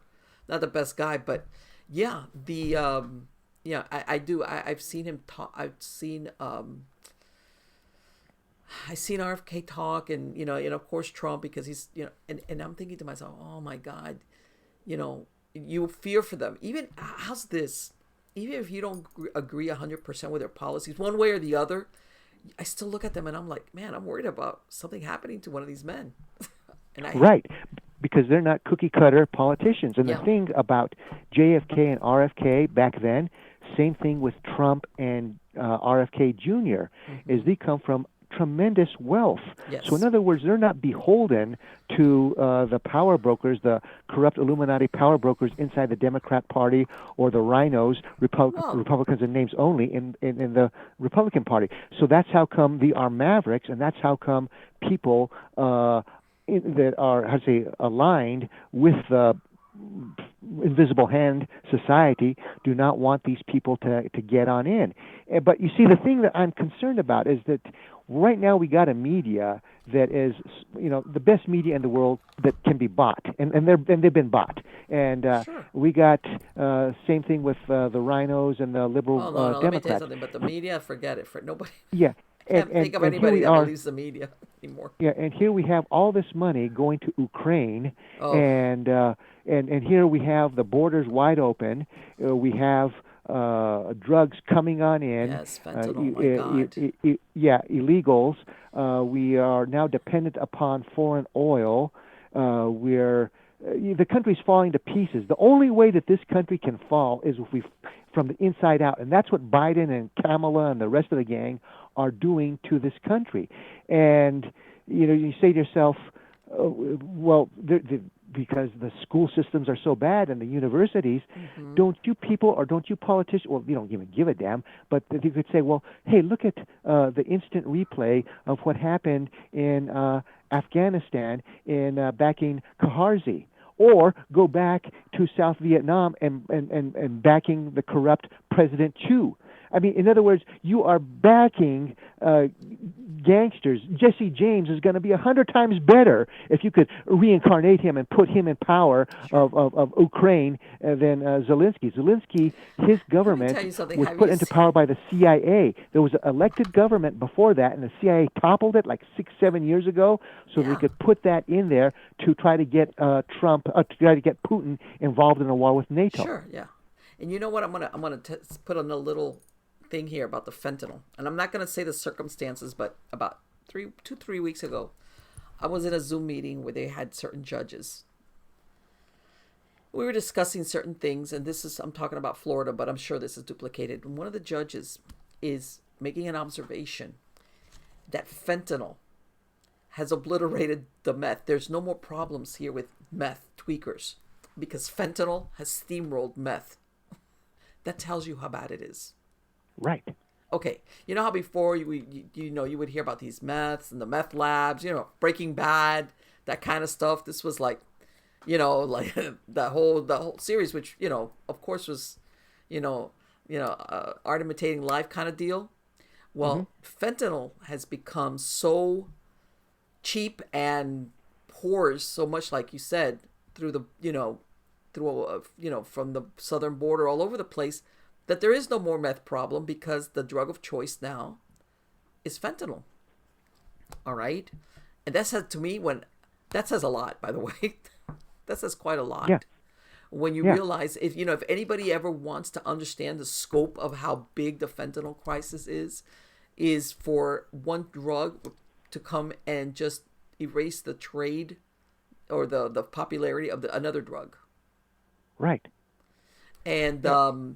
that to me was like, if anybody, I mean, you have to be, how can I say, because you hear a lot of these people sometimes that are affected by it because they've had a family member or somebody close to them that's taken fentanyl and they've died. They've one of those deals, but you don't have to be that close to it to realize what a danger this is, how horrible it is. Okay, as far as for our society, period. I mean, come on. Then let me jump over real quick to this guy Zelensky. Have you seen that video of him that he did? I think it was, of course, pre-presidential, where he's doing like a dance video with high heels on, Mm-hmm. with black leather. I hadn't Yeah. seen that till when it came out. I was Well, like, "Are well, you well, kidding there's me?" another one that's even worse than that. Really, I hadn't seen that one. Yeah. Well, in other words, he is. I'll try to clean this on up. Now, I haven't seen this, but this is what I've heard that he was playing the piano with his love machine. Are you kidding me? Oh my I God, am no! being I gotta serious. look that up. I've gotta find that. Now, the thing about that is that you see, he was an actor. He looks kind of like Dustin Hoffman, Right? and he's Yeah. one of those Yes. sold out SOBs who is going to I'll do anything to gain power. And he was the male prostitute. And then there's what do you call them? Gigolos Mm-hmm. there in Ukraine, etc. Okay, I'm with some high-ranking people, and I've got some smarts, and you back me, I'll be your boy, and go from there. Now, is he going to go down shooting in Kiev with a Kalashnikov? No, he's got a bag of cash and a golden parachute. He's going to end up in Rio de Janeiro when the Yeah. spaghetti hits the fan there in Kiev and the Russians roll on in. Sure. And yeah, so this was all set on up. And look at Biden. When he's talking when there was a legit prosecutor there in Ukraine saying, Yeah. we got to see about your boy, your son, with what he's doing here is illegal. Well, you're not going to get the money from Obama. Well, son of a bitch. 6 hours Oh, and he later, was like they boasting fired. about that. He was Yeah, boasting about that. yeah. And again, you say to yourself, "Geez, Louise!" I mean, here you have the FBI that's covering for this guy. You got the stolen Mm-hmm. election. You got all these Mojado drug mules coming across the Southwest here, and they could stop them, and Yes. they don't do that. So, yeah, you say to yourself, well, the next election, if will it be legit, or is it going to get to the point of where the pendulum's going to swing so far that you are going to have civil war? Well, this is the thing, with this thing. I remember when Zelensky, when he was getting voted in, and I remember saying, oh, the people of the Ukraine, this guy, like he's a common man. He was an actor, comedian, and the people have voted in the common guy. I remember this, you know. There's a lot that was omitted, but of course, this is Ukraine. Like everybody says, what does that have to do with the United States? But but of course, this is when you don't know any more than that, because this is on the other side of the world. And Well, I then can tell come you to that. find out that unfortunately we're involved, very heavily involved in what's been going on there. Yeah, we toppled the government that preceded him, and we put Zelensky and his cabal in there. Mm-hmm. And one of the things that has not really come on out was we also had some top secret, biological labs there Biolabs. in Ukraine. For the next Yes. COVID-20 or whatever, that kind of thing. Mm-hmm. And also Chucky Schumer and the rest of them, they're acting as if Russia is under the rule of Beria or Joe Stalin, or you want to call him Joe Stalin, whatever you want to say his last name was. But no, Russia is a more Western country than any other Western country there is, and they are, have family values, and they're terrified of what's going on with NATO, because NATO is in essence the Fourth Reich that's coming their way. You remember when we did the treaty with the USSR at the time, and break down the wall, and Right. we promised, and this was with what's his name? I forgot the name of the last Russian Politburo dictator. We're not going to move NATO any farther eastward. It's going to stay there at Right, the German border. Yeah, well, that hasn't happened. Now we're in Estonia, we're in Poland, we're in Romania, we're in all these countries right next to Mother Russia. And, you think about what has happened to Russia. Now, with our history books and its propaganda, they say that, the Russians lost 20 million people in World War II. No, it was a lot more than that. And after World War II, there was talk about 40 million. Oh, that can't happen. So now today, since 1970, they've gone up a little bit, 22 million, 25 million. There's a few people who go to, maybe 30 million. However, Putin, when he got into power, he says, I want the true story of how many people died here fighting the Third Reich. And the KGB was doing the counting, and they were at 39 million, 900 some thousand, and Putin says, that's enough. So you can see how many people died in this like Terminator war, like the Terminator movie, because that's like what it was. The Third Reich had these machines and these very good trained soldiers. They'd be like Schwarzenegger wiping out a police station. So it takes 100 Russians to take out one, Third Reich soldier, that kind of thing. Right. The bloodbath was incredible. So now we're arming a country that's right there on the border of Sure. Russia. And then what happened was Putin says, you make Ukraine neutral. We'll give them a sweetheart deal, but we don't want them part of NATO. Mm-hmm. And then 3 days before Putin greenlights the invasion, that stooge, Kamala Harris, is there in Munich and says, oh, yeah, well, we're going to welcome Ukraine into NATO. Into NATO. Yes. So he's forced to... Of course. He doesn't want NATO on his border. Yeah, well, would we not? Well, under Biden we would, but under any decent president, we won't want combat troops of Red China there in Juarez or Tijuana. Of course not. Well, I was going to say you're right. Depends on who's holding the presidency or whatever. It's like, it's very how can I say? It's very disturbing. Again, I want to say, because the most appropriate thing is people being blackpilled. Allan, where people that normally wouldn't pay attention to these going-ons are paying attention now, because they've been had a coming to Jesus moment. Regardless, I'm using this as whether you're Christian or not, as in, I can't believe, I thought that what I'm seeing now was stuff that you would see like in a Clancy novel, great fiction, but no. And people we've been learning in a very difficult way that this is been going on in our government for years, for decades. And I'm gonna, I'm sure that you've heard that there's also the fear besides the, there's so many things going on that, we just finished going basically that all of a sudden they rescinded all these COVID restrictions, et cetera, et cetera. And people are like, now people are very cautious. And I'm going to put this out there. By the way, this story came out, was it either yesterday or today? Okay. And it's in the New York Post. I'm sure other papers are carrying it, but they came out, as a matter of fact, no, it's today. And it's basically talking about what they call the Mayo Clinic, okay, tested for bacteria this is a 50% fatality rate. This is the Mayo Clinic in Arizona, all right, that causes a disease called melioidosis with a 50% fatality rate. And that one of their lab workers got infected back in 2021, 2 years ago, at their lab there, all right? And then after that, basically they kind of controlled it. But now, let me tell you, symptoms are horrible. And I'm listening, I'm reading this story, and I'm like, holy crap. They're saying now that apparently this bacteria is originated in the Asian countries, but it's become endemic along the Gulf Coast, from Florida to Texas.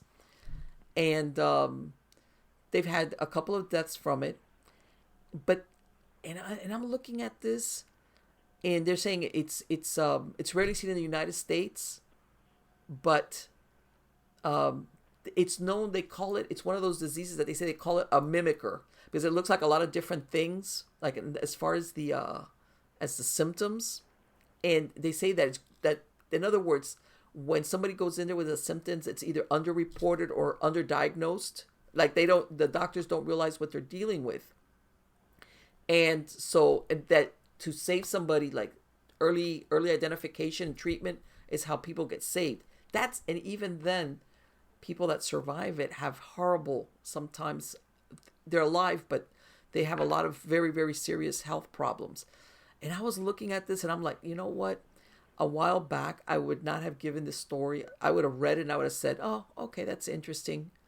But now I'm so... Okay, let's put it this way. This is part of what is written in the stories, as the CDC made its declaration after several cases of melioidosis were reported in Mississippi because of the warm climate. And they're saying that can appear 1 to 4 weeks after exposure. All right. And it includes coughing, bloody fever, weight loss, and pain. Again, coming back to what I was saying, Allan, normally I would not, but now I'm so black-pilled that I'm like, oh my God, please don't tell me that all of a sudden this is going to be the next wave of why they're going to try to lock us down again. And I'm not like, maybe I'm going, maybe I'm getting like a little bit paranoid, but God. No, they're going to try that card once again. And God. Again, and they're going to play it. And if it is, how do you say, the first wave before people start getting some type of antibody to it, where is it going to hit? It's going to hit in the area of the USA where people believe in the Second Amendment and believe in the Constitution. Texas, Florida, Alabama, all these states that are, how do you say, filled with patriots, rather than the Orwell type populace of New York City or Los Angeles. And that's what, it's going to be a win for the bad guys because they're going to take out some of the good guys by way of this disease as it spreads. And then also the second part is, we got to lock you on down again, and we're going to cripple the economy even more so. Hopefully, Americans will have enough, and they'll say, no, you're not going to do this to us again. And, I'm going to say something about the vax. Okay. Again, you know what, Em? I don't ever say these things on radio broadcasts or podcasts, etc. And I'm going to tell you something. Here is something that is going to be very, very wild. And for the Baptists and the Catholics, you're going to understand this. For the rest of them, you're just going to have to look this on up. Okay. In the Bible, about the apocalypse, the first horseman of the apocalypse. He's riding a white horse. He's wearing a crown. He has a bow. Okay, what just happened to us? Do we not see the medical people as white, dressed in white because of the scrubs, the doctors, and is not the white horse, the white knight, the cavalry coming to save us? And is not the bow, could that not be for the jab, instead of an arrow, the vax? Sure. And then what is this Mr. Death wearing? A crown. In Spanish, what is crown? Corona. Corona. See where I'm going with this on over here? Yes. And then well, anyway. You know what? And the reason why I brought this up also, and I agree with you, is that's one of the things you hear about a lot of sometimes that there's a lot of symbology going on that unless you understand it, it's like they're signaling, certain things or certain actions, but it's not out. Well, sometimes it is in your face, but a lot of times it's very symbolic, like you said, that unless you understand or you're looking for it, then you realize what it is. But basically, it's like an announcement, all right, or a heralding of what's going to come or what the next action is, all right. Like they can't keep it to themselves, but we'll put it out in such a way that people won't run for the hills. And right. This same thing right now. When I was reading that thing, it doesn't tell you. I'm like, okay, so how did this disease or this bacteria that's not originally here, how did it get out to the Gulf Coast? How did it become endemic there? How did that happen? They leave that out. Like, all right, how did something, how did that happen? You're talking about four people, getting infected doesn't make it endemic. So, but things like that. And like I said, maybe it means nothing and it's me, getting paranoid, or unfortunately, that's the world we live in, which by the way, is not a good way to live as far as a society is concerned, where you can't trust the people that you're giving power to over your life, as in the lawmakers and the government and, all the bureaucrats, that you're like, man, I suspect you guys of everything because I can't help it. I wish I didn't have to feel this way, but I do. And yeah. It's like, man, no, but that's not a sustainable way of life, to be honest with you. It's not. This is not a sustainable way of life. Eventually, something's got to give. And like I said, because I remember, like when the COVID thing at the very beginning, when it was taken, I think a lot of people, rational people, got wigged out. They were scared. Like, what is this? So I understand where a lot of people were like, okay, what do you need us to do? Do this? Okay, for, what was it, 15 days? What was it that they were asking for? Oh, in 15 days you can take the masks off. So I think a lot of people went along with the program because they were trying to be like, hey, we don't want to spread this disease around. But now we're not like I said, we're not the same populace that we were 3 years ago. We're not. Well, okay, I hope you're right. No, but please. if there's a big how to say, if the drop of a biological bomb on I don't know, Little Havana in Miami, sure. or something like that, then they say, oh, well, look at all these people are dead. We got to do something about it, and we got to have martial law. Of but course. That's I hope that you're right, that the people say no. When this happened with the mask, the mouth diaper, I thought to myself, you morons, this is a marathon of stupidity. You're going to believe these people who got us into all these foreign wars, and now you're going to say, oh, it's only going to last for 2 weeks, oh, it's going to be a month, and we're going to shut down this. You do not shut down the economy for this. Of course and not. I saw it, and no way. I said, land of the free. No or way, you know baby. what? Let's close out the churches, but the liquor shops, we got to keep those Yeah. open. It was like, are you kidding me? I remember thinking what? So you have all these people that need help from AA, and they can't go there, but they can go to the liquor right, stores. but the You liquor go to store, by the strip way, joints. you want to fall off the wagon, we'll make sure you can fall. It's like, Yeah, yeah, and you can't go to church, but you can go. Yeah, and only the big box stores are going to be open, yes. and all the mom and pop stores are going to be closed. Yeah, Mm-hmm. and I thought to myself, the education system has done exactly what it was designed to do, Yeah. to dumb down the people. Yes. And I there was this. I remember the I live in a completely different environment than the South. I live in Santa Fe, and Santa Fe's there's a lot of transplants from New York City and Los Angeles that are liberals, and I mean wealthy attorney doctors, stuff like this, and they go along with Big Brother about what we got to go with lockstep. And if you're down there, you can hear somebody, some lady with a New York accent, mask, mask, mask, and hey lady, you want to buy me a mask? You wanna okay?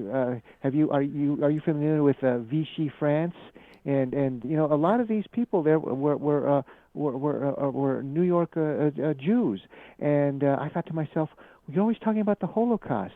Well, why are you being like a helper Right. of the Gestapo? Why are you Right. Don't you see a doing this? parallel with one thing Yeah, to the other? and I thought to myself, and then it comes on out that the masks were worthless, Yeah, and they that were. you had to get. And I thought, okay, it's going to get one shot, then another shot, then another shot, and all these people start dying from strokes. And I thought to myself, the people that should be the most independent, that do not trust Yes. government because of what happened to them in the Third Reich, are just going along with Yes. whatever Biden says and whatever Fauci says. Yes. Right. And to me, it was like, and don't get me wrong, I'm the kind of person, I'm a live and let live. You want to wear a mask? Go right ahead. You wear not that, you remember when they were going to the double mask? You want to Yeah, wear two masks? Go right ahead. You want to sit in your car with the windows rolled up with a mask? Go right ahead. My problem came when you had exactly what you were describing. You want to, and then you're going to force me? I don't think so. I'm going to give you an example. I've gone to concerts, even recently. This is not even a while back, you know, and I've seen people in the audience with masks on. And by the way, these are not, and I'm like, what are you doing here? If you're so concerned about contagion, that you're wearing a mask, and I'm talking, and a lot of times, by the way, this is not even an enclosed concert hall. We're talking amphitheater, like open air. You're still wearing that stupid mask. What are you doing here? Stay home. All right. yeah, If you're so concerned, and by the way, this is not somebody that's really elderly, or even the people that you think that you could tell these are people that you're like, it's like, are you kidding me? There's something wrong with you, with your mental processes. If you're coming to a venue that's full of people, strangers, you're going to be sitting elbow to elbow, all right? But you're wearing a mask. If you're so that yeah. concerned, I wouldn't go out. Hell no. But see, there's almost like there's this conflict, like there's this BS. But I don't know what's going on in your head that you think that you need to wear a mask. Like, what you Yeah, and think these that people it's? that wear a mask, they haven't changed the mask, and it's Oh yeah, I know. filthy, and all that Yes. germs there, and you're Sure. contaminating even more people by Yeah. by breathing all those germs on out to other people. Yeah, Yeah, exactly. Exactly. It's like a lot of you know what I think we also discovered that there's a lot of people walking around that I'm not going to say they're crazy, but there's something off about them. And I think a lot of right. people didn't realize it till now, like how many of them there are. It's like, man, there's something off about you. Yeah, well, that's again too. The analytical process of these people, it's not there. They don't know the Constitution, and if they're lemmings, and they'll do whatever the talking head on TV says. Let me ask you It's something. I'm going to go, Alan, because we're going down rabbit holes. Let's go another rabbit hole. Do you okay. think? Do you think that? Let's say they don't want to. Not instead of, but maybe beforehand. Do you think that we would ever have anything going on with the grids? You seen what's going on Yeah. with the power grids? Okay. Yeah. Okay. Now, what happened was the power grid gets zapped, and they say, "Oh, it's Putin doing it," and I can see that for us getting into a war. And one of the other, how do you say, red herrings that they would use. Well, this would be a false flag.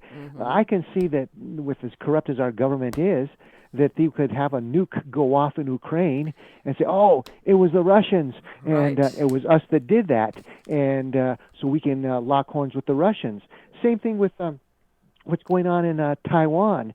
Yes. Here's the thing.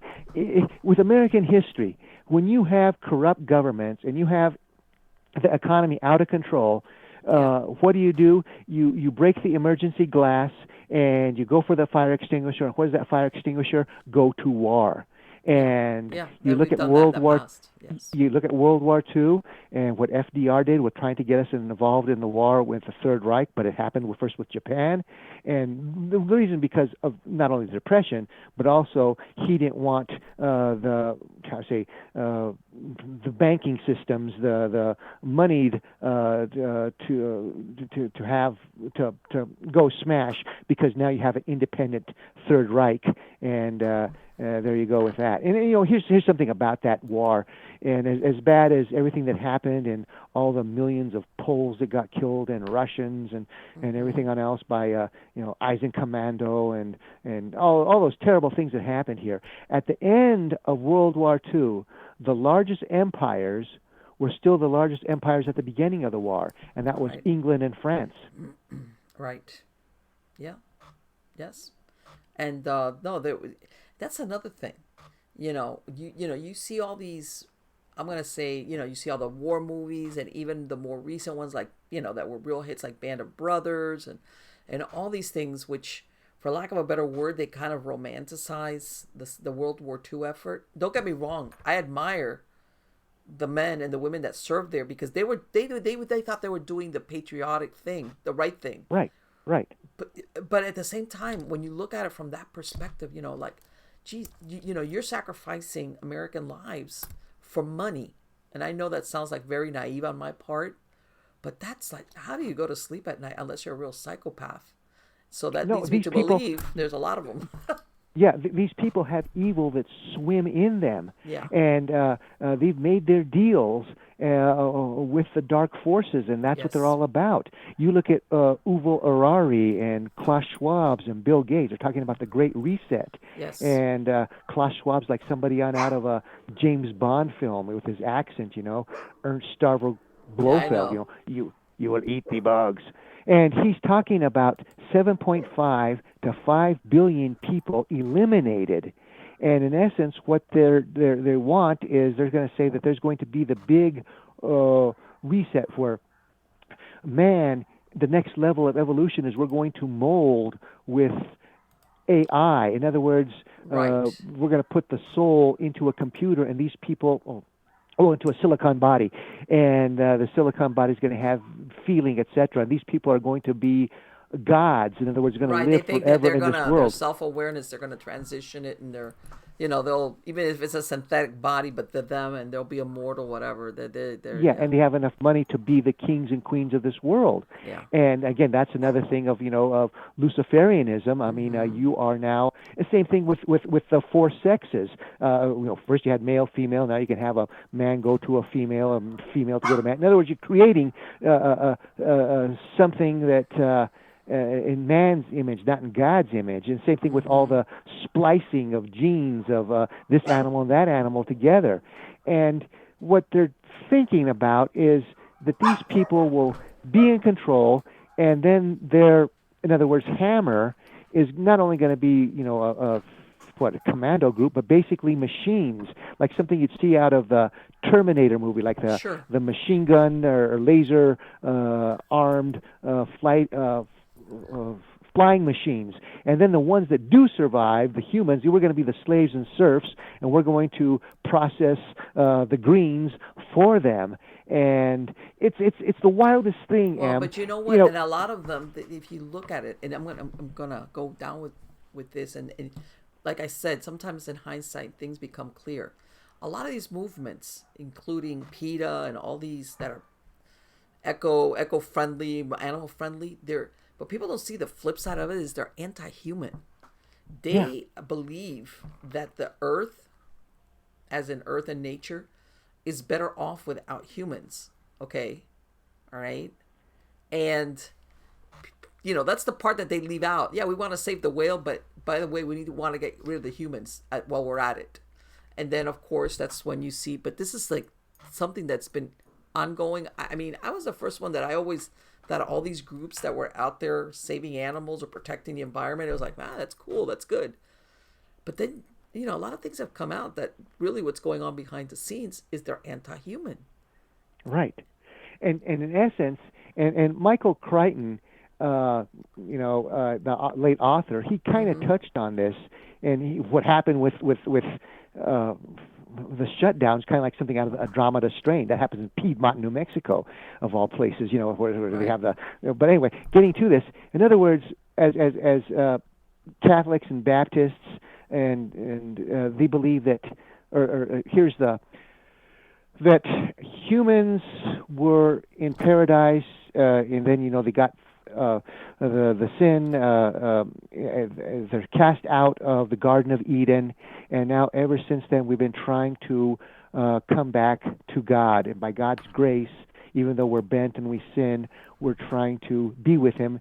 And when we die, if we've grown our soul, done our best, etc., we'll be with the Trinity or Big G, whatever you want to call it. Right. But these people have their own religion, and it's satanic, and it is.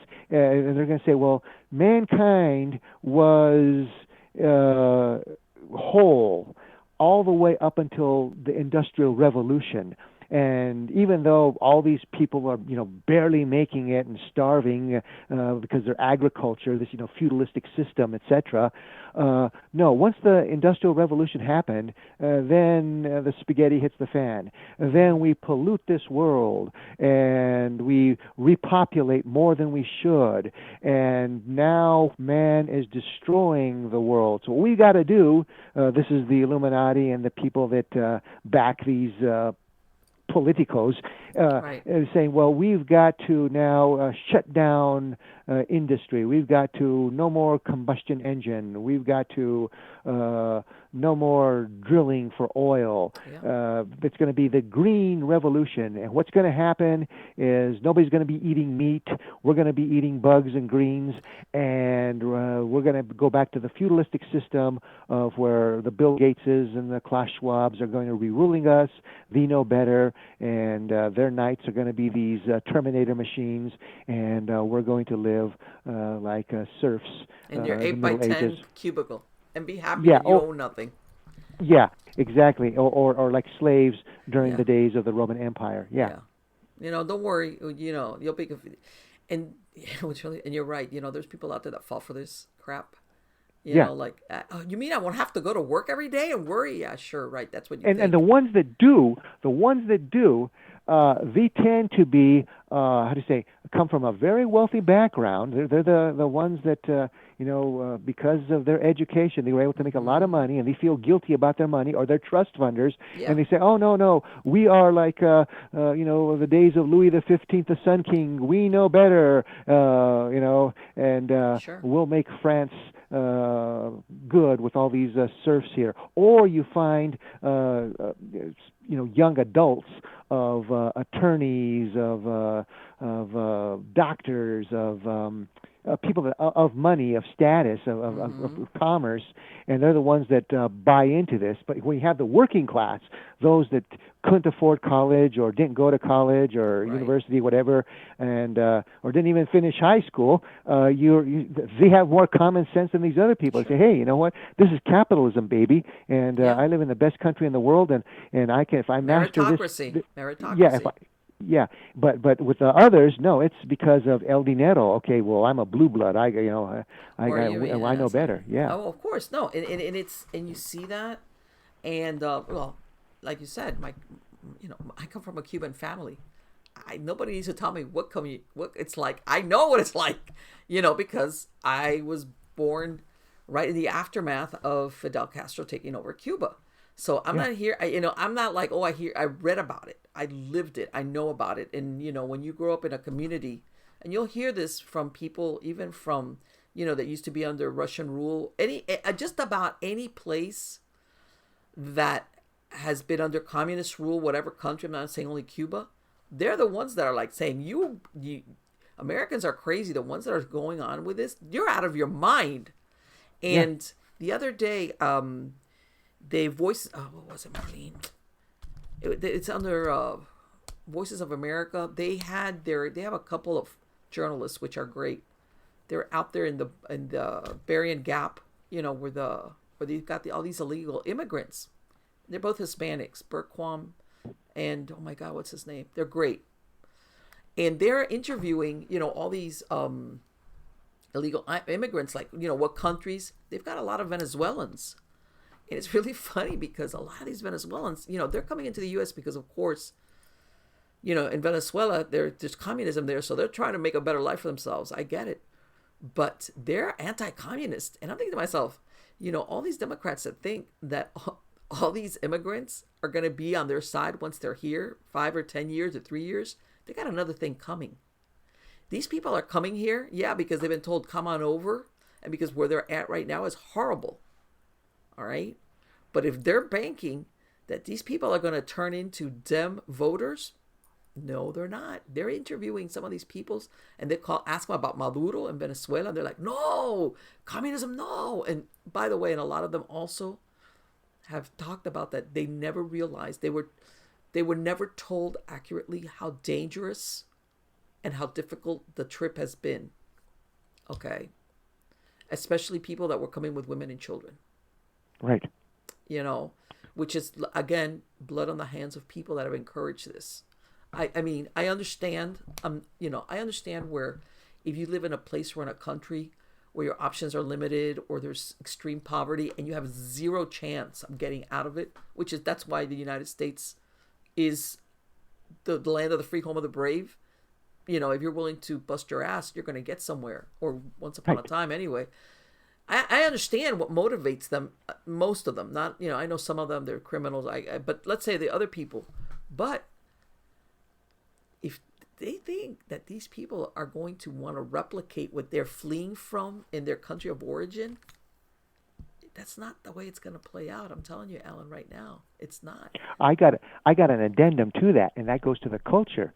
Okay. Now, you're Latina, and Yes. I'm Latino. Uh-huh. And you bring these people on over, and when it comes to the homosexual agenda, no way, baby. No. And with the machismo, I mean, these people, you think that they're going to go along with what's going on with liberal Democrat, what's it called, rainbow type of stuff on over here? No. And let me tell you something. A lot of these countries also are Christian, Catholic or Christian or something. They're not going to be on board with like that anti-Christian stuff that's going on now. Well, yeah. Well, just with the machismo of the Latinos, okay, Yeah. that's a man, that's a woman, and Yeah, of course. los romanticos, etc. Yeah. You got the words, and was we say, joto y jota, and otro cosas. That is how you say a that goes right against the culture of all these people that are coming on in. So like what you said about, you think that they're going to go into a communist type of, rule again? No way. And you think that they're going to buy in to the, what's it called? I forget, the homosexual agenda, it's the rainbow agenda, whatever it's called there. No especially way. when they're targeting their children. Oh, Yeah. Right. Yeah. You've got another thing coming. I mean, which by the way has nothing to do. All these cultures, whether there was poverty or anything, they love their children. They're not going to be on that program of you're going to do this thing and basically sexualize my small child. I grew up Hispanic, believe me. There's this thing. I'm not going to say things happen, but that's one of the things among Hispanics is they try to protect their children from early sexualization. They really do. This is this is not acceptable at all. The only ones I can think of here in the USA that are that way, that are not, how do you say, from that are European. You can say they're Latin to a degree, is that's going to be the Italians. But all the rest of them are the rest of WASP America, Jewish America. You do not know, and I'm talking because I'm a Latino, you're a Latina. They don't know our culture. No, they don't. And this is the thing. And this has nothing to do with educational or socioeconomic, like again, you'll have it, and like even in a lot of these countries, Catholicism, even if sometimes they even blend it, with their own cultural like mishmash of, sometimes they have their own cultural beliefs, but at the center of it, there's a Christian or Catholic belief system that if you're going to try to impose this, like, no, you can't, or what do you call it, atheistic, I'm telling you, that thing is not going to fly, because you're hearing about God and you have a portrait of the sacred Jesus. Like I have Mary here, you can't see it, but I have here the face of the Virgin Mary by Botticelli. This is the norm in Hispanic households. Do you understand? Right. This is you grow up with this, all right. And even if your family is not every Sunday at church, but still this is part of your upbringing, and people are not going to let go of that because it's very intertwined in the culture in and of itself. Right. You know, it's so when I hear this and I hear these stories and a lot of these people that are running away, if you think that if they trekked through the middle of the jungles and got raped and or killed or robbed or whatever, and they're going to come in here and 2 or 3 years down the line you're going to be telling them how to vote, they're not getting it. These people are not going to go along with that.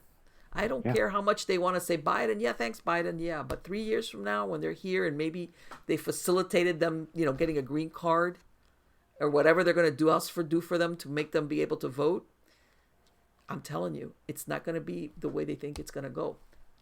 I know there's a portion of them that, are rapists and criminals. I understand that. And there's a lot of them coming from a lot of different countries. But the ones that I see that are coming from countries that have experienced hardship and or quasi, if not out and out communism, but quasi-communist or leftist socialist governments, they're running from it from the plague, like the plague. They're not going to want to. Venezuelans, those are the ones. You talk to any Venezuelan here in Florida, and they're like, hell no, no. Yeah. So. Yeah, I agree. These talking heads like Gernaldo Revolver. I know his name's Gernaldo Rivera. I can't stand him. He does. He comes from a very wealthy. He's a fake Latino, and he doesn't have. And that guy doesn't. Well, he just says the company line of the television networks that he's working for. But yes, it's a completely different. The reality from is different than from what he spouts off. Yes, it is. No. Well, all I always, and I know he's been around for a long time, but I always think of him as the one that opened the safe and nothing was there. Al Capone's, it's like the highlight as far as of your career is like, you opened the drum roll and there was nothing there. So there's a lot of things, and I want to say we're living in interesting times, and but at the same time, I know there's interesting times and then there's interesting times. And I do agree with you that sometimes it feels like we're on the precipice of something and it could either go really good or it could go really bad. And I think that's what a lot of people now is like, man, this is, somebody, and I know, believe it or not, I know there's people out there that bury their heads in the sand because they don't want to deal with it. But I see a lot of more people that normally wouldn't pay attention to politics or current events, that they've had no choice but to look at things now, because it's like the United States is not the, especially when you've been alive X amount of years and you've seen the changes, the United States, the changes. It's like, I see it all the time. This is not the United States. I know. And it's a very sad thing. Mm-hmm. Almost like that, you coming back, I'm going to do the Jen Psaki. Let's circle back to the very beginning. You remember when we started talking about the Planet of the Apes movie where you have the Statue of Liberty poking up out of the sand, which signified like, hey, you know what, that the United States, obviously in the movie it was because of nuclear war, but it was like, it's almost like that kind of thing where it's like everything that, how can I say that, stood for something as far as the American identity is like not what we thought it was. Either or gone down to New York, LA, San Francisco, the homeless problem. That's incredible. Who would have said San Francisco? What was it? I was watching that movie. Oh my God, it was one of the Clint Eastwood movies when he was Dirty Harry. You remember that he shot that movie was shot in San Francisco. Right. And you look at that movie and it's like, oh my God, that city doesn't exist anymore. Right. Yeah. It's like you're watching some other place. Like, no, that's not San Francisco that I know. That I look at the TV now, if I turn on the news, no. But there we go. Yeah, it's gosh, yeah, I used to have a girlfriend there in Cow Hollow that I visited, and compared to what it is now versus what it is then, and this is a zillion years ago. Yeah, but that's again too all part of the plan. Is they're trying to destroy the USA from the inside out. Yeah.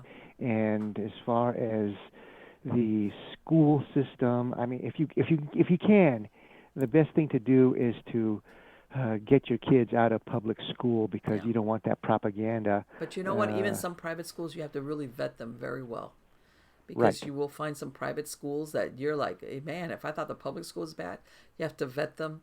And you know what? And I don't get me wrong, I hear a lot of people saying homeschooling, but for some families, it's not a viable option because let's say both parents have to work, unless they can get like a neighborhood pod school going on, you know. Well, I was gonna say homeschooling, but if you could get it with how do you say the right leader of that group of those kids. But even it's like this, and this is going to be somewhat controversial.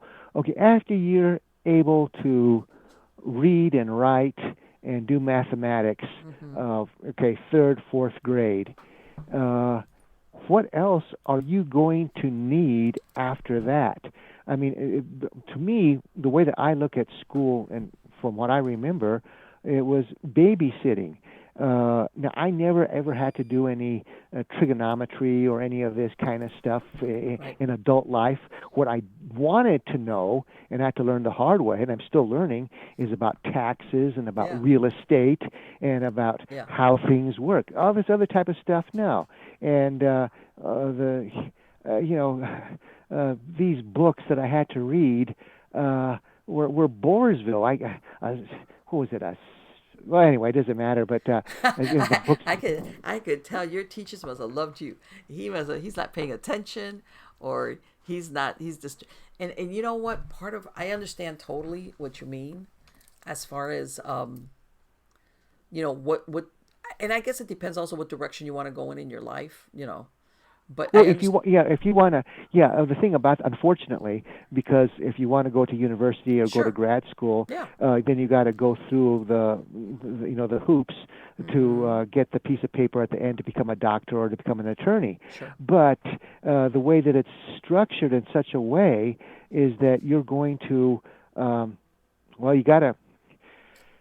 you either got to come from money, or you got to do it in such a way with your scores and with your. And even then. Yeah, but you got to do it in such a way that how you present yourself with your analysis of who you are and what you want to do for you to get picked to become a scholar. So they want a leftist to go on in here and exactly. That's what I was gonna say. You could be the best pick if you were going to do it on merit, which is the way it's supposed to be, by the way, but that's no guarantee. If you don't check off certain things on the list, you're kissing goodbye, and that's another thing. But let me tell you something. I think that program Dirty Jobs with Mike Rowe. Let me tell you something. People should need to look at that, because just nowadays you go to some of these places and you have to wait extra long because people that know how to do these practical things, they're in demand, but there's a short supply of them because, it's like, you know what? This is something that's really important. And once upon a time, there was a good portion of the population that knew how to do it. And now it's evaporated. Farming, other practical stuff. Doesn't exist anymore, and I think it's to our detriment. Yeah, well, that's all still part of the plan. And for example, radicalization. Okay, for example, if you want to, and I'll get back to some of the. Uh, I'll go this far. Okay, for example, they're gonna, black studies. They're gonna say, oh, you got to read To Kill a Mockingbird. No, no, no, no. If you really want to do something, then you tell the kids to read Eldridge Cleaver's Soul on Ice.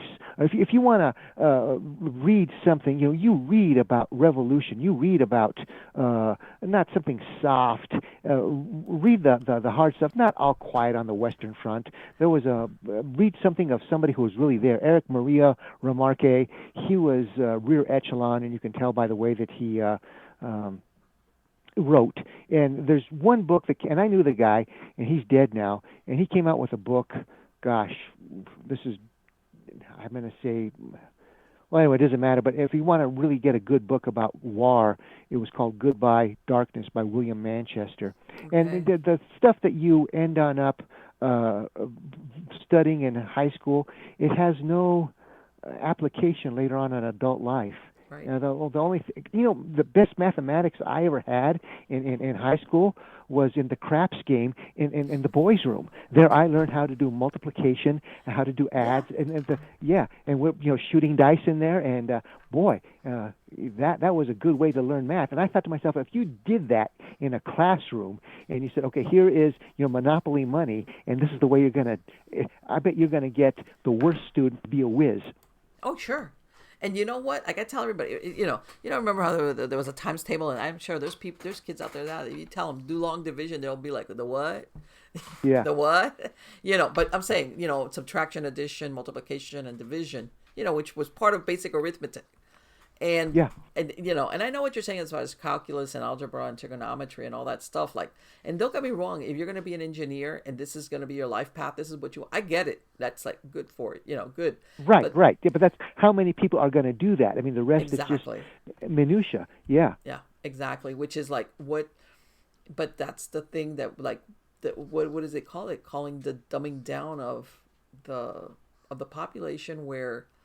Everybody's just thinking like, oh, let me go get some Botox and become OnlyFans if you're a woman, and guys, it's stupid stuff, Right, but I mean, that's one of the things that they don't teach. You say, wow, this is the best game of all time, and to try to conquer this field that I'm in and make money doing it. Sure. And that I get to call my own shots. I don't have to be, subservient to some head of some studio or radio network.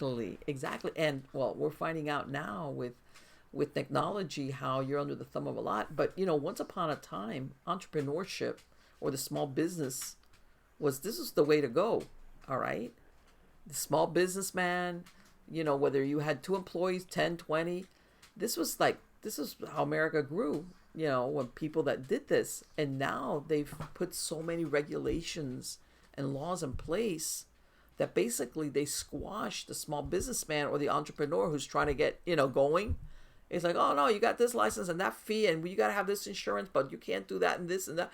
It's like, they squash the entrepreneurial spirit, because let's face it, entrepreneurship, or as far as a business, it's only going to thrive, let's say, in a society where where people have disposable income, as in the United States. You see what I'm saying? Where right. If you're going to open a restaurant, if people don't have enough money, nobody's going to come into your restaurant, not because you don't have good food, it's because, hey, I don't even have money to go and buy a burger at your joint. But here in the United States, there's always been disposable income, so that, hey, you open up a little restaurant, you got people coming in. You have this, you have that. Hey, I want to have a lawnmower. Oh, I got money to spend on. Hey, go mow my lawn because I got to work. There's disposable income floating in the economy, which is why people gravitate towards the United States or this type of society, because if you've got the wherewithal and, you're determined, I'm talking about somebody with nothing, like you said, not somebody that's got a silver spoon in their mouth. If you're willing to put in the time and the perseverance, chances are you're going to get. And again, a lot of immigrants find this out. They're hungry for the experience, for the opportunity, and that's how they grow. Like I saw this firsthand many times. Yeah, and the thing about that is, but you have to find a niche that is on the outside because you say it's going to crush the businessman if you want to go the regular route. And one of the things too is I've you know I was in automotive tool business, patents, all kinds of stuff, and I can tell you all kinds of horror stories about how the government through made would crush the fabricators, the people in for automotive tool, be it like speed shops for what I was doing was the engine testing stands, et cetera, the mother load, on and on. So in other words, in the end, you have to fly your flag with a Chinese company because these other corporations aren't going to buy from you because of cost of shipping and they want slave labor. Yeah. So and again too, it's they always talk about the uneven playing field because you are competing against slave labor in China with the Uyghurs. So and the Uyghurs, those are, and I'm always surprised about that. Nobody talks about those Mohammedans, and they're basically slaves on over. Well, we are slaves, and they're providing labor for the Chinese dragon. Now, getting back to what the school system here too is everything that I learned. High school, junior high, or going to seminars or books that I read about capitalism, it's nonsense. People that write these books have never done their own business.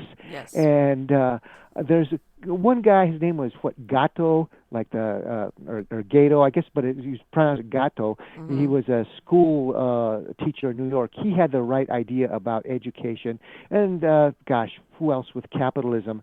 I really can't think of too many people. In other words, all this stuff about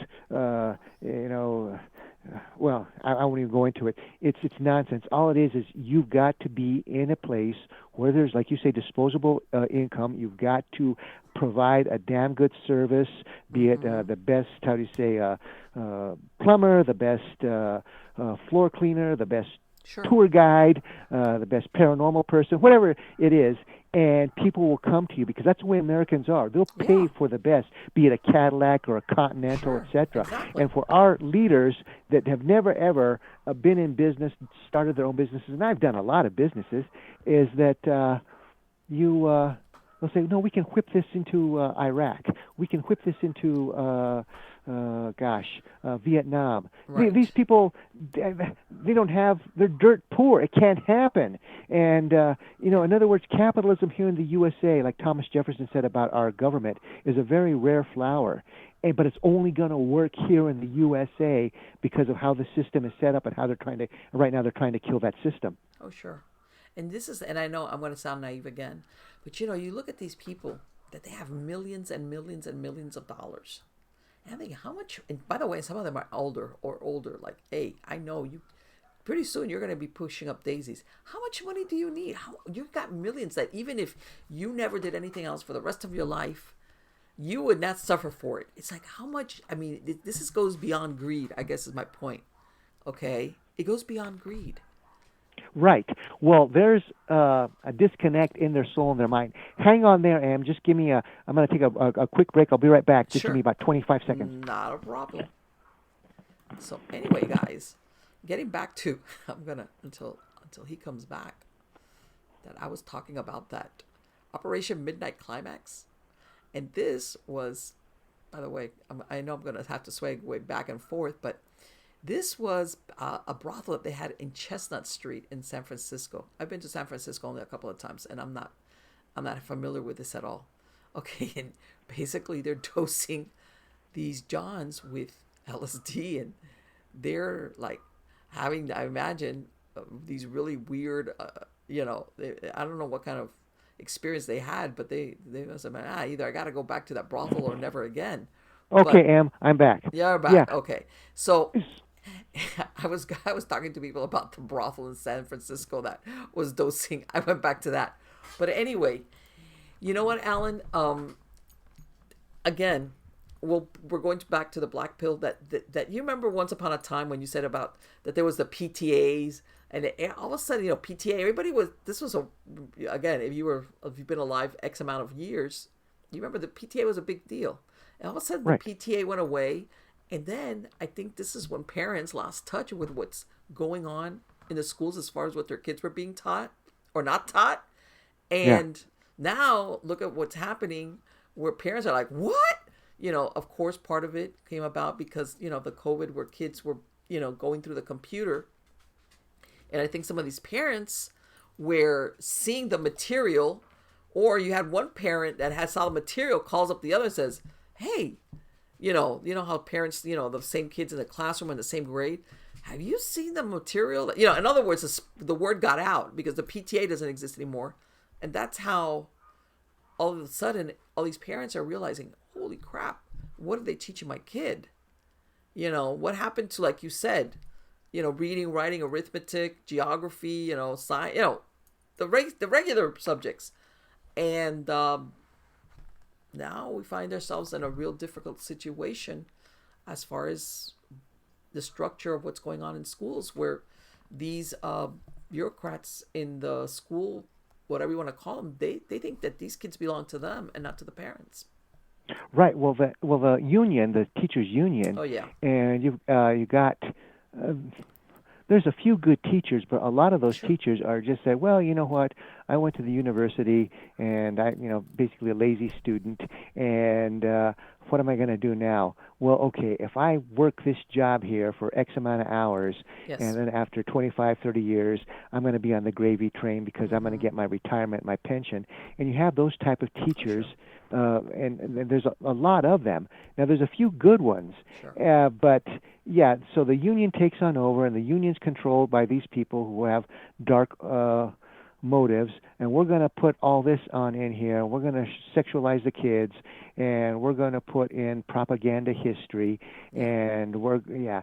and I get like what happened here in Santa Fe.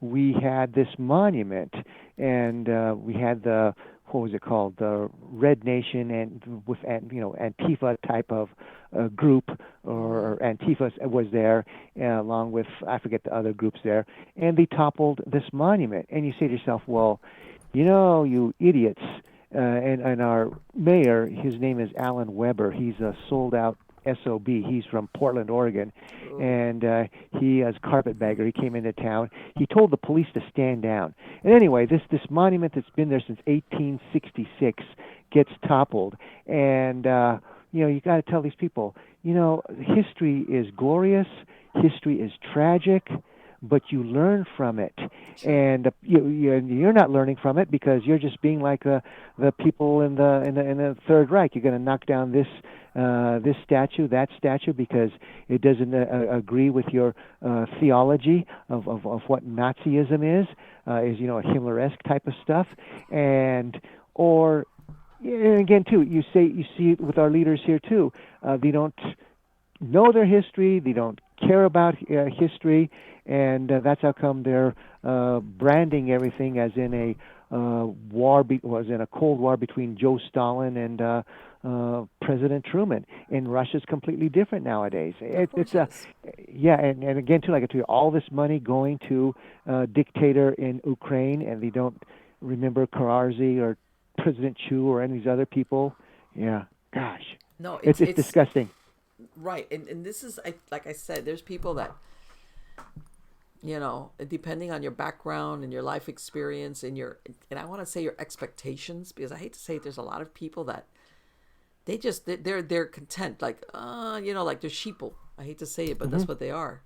And it's like, you know what, you're taking us over the precipice with you. You know that, right? Yeah, And that's, I think, where a lot of it's like where I have a problem with it was like you remember, like I said, I'm live and let live. You want to do something, be my guest.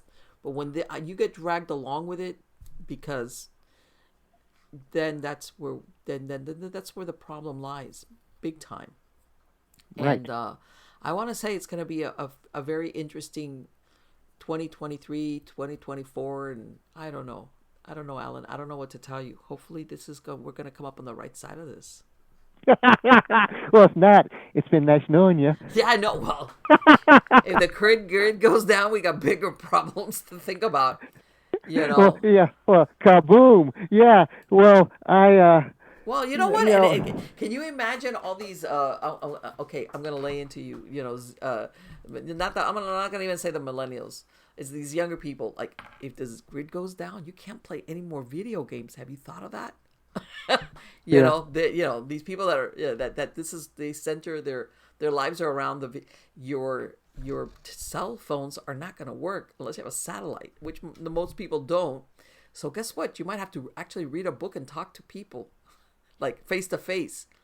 You know, this is, but people don't realize the flip side of some of the that could happen is like, let's talk about a major alteration in the way you live. No electricity, none of the niceties like air conditioning or heating. Things of those things. Like, yeah, talk about there'll be a lot of people waking up and not being happy campers at all. Right. And here's something that I did a few years ago, and I made a bet with this professor, and I won. And he had to take me on out to dinner. So we're going down this street here in Santa Fe, New Mexico, where there's a lot of the I don't know what you call them.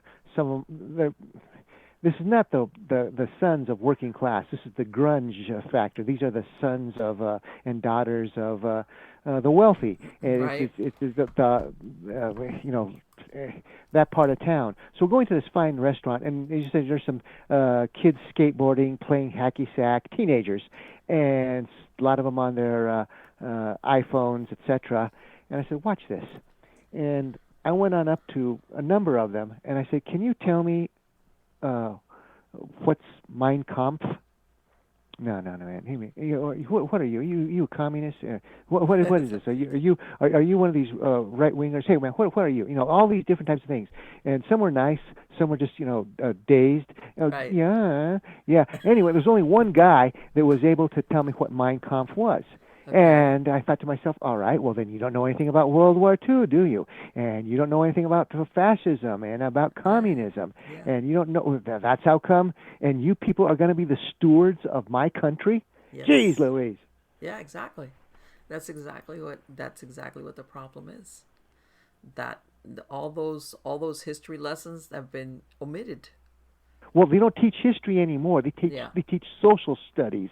Yeah. And if they would, there was this one book that it was one of the few good books that you'd have to read, and it was translated from Latin, and it was called Caesar's Commentaries, and it's about Julius Caesar in the in Gaul, that's modern day France, Right. and about how he was able to conquer the different Yes. tribal kingdoms of Mm-hmm. Gaul, Battle of Alesia, all that kind of stuff. And by the way, there is a Pacheco in that. Really. Yes, well, under the Latin name, it'd be spelled Pacico, but it's Pacheco. You translate it on out. Mm-hmm. Anyway, he was one of the Roman that were was uh, mentioned for bravery. Anyway, the thing about this is you see about how this guy J.C. Julius Caesar was able to play the geography against his enemies and Mm-hmm. use all these other kinds of things of that apply to modern warfare.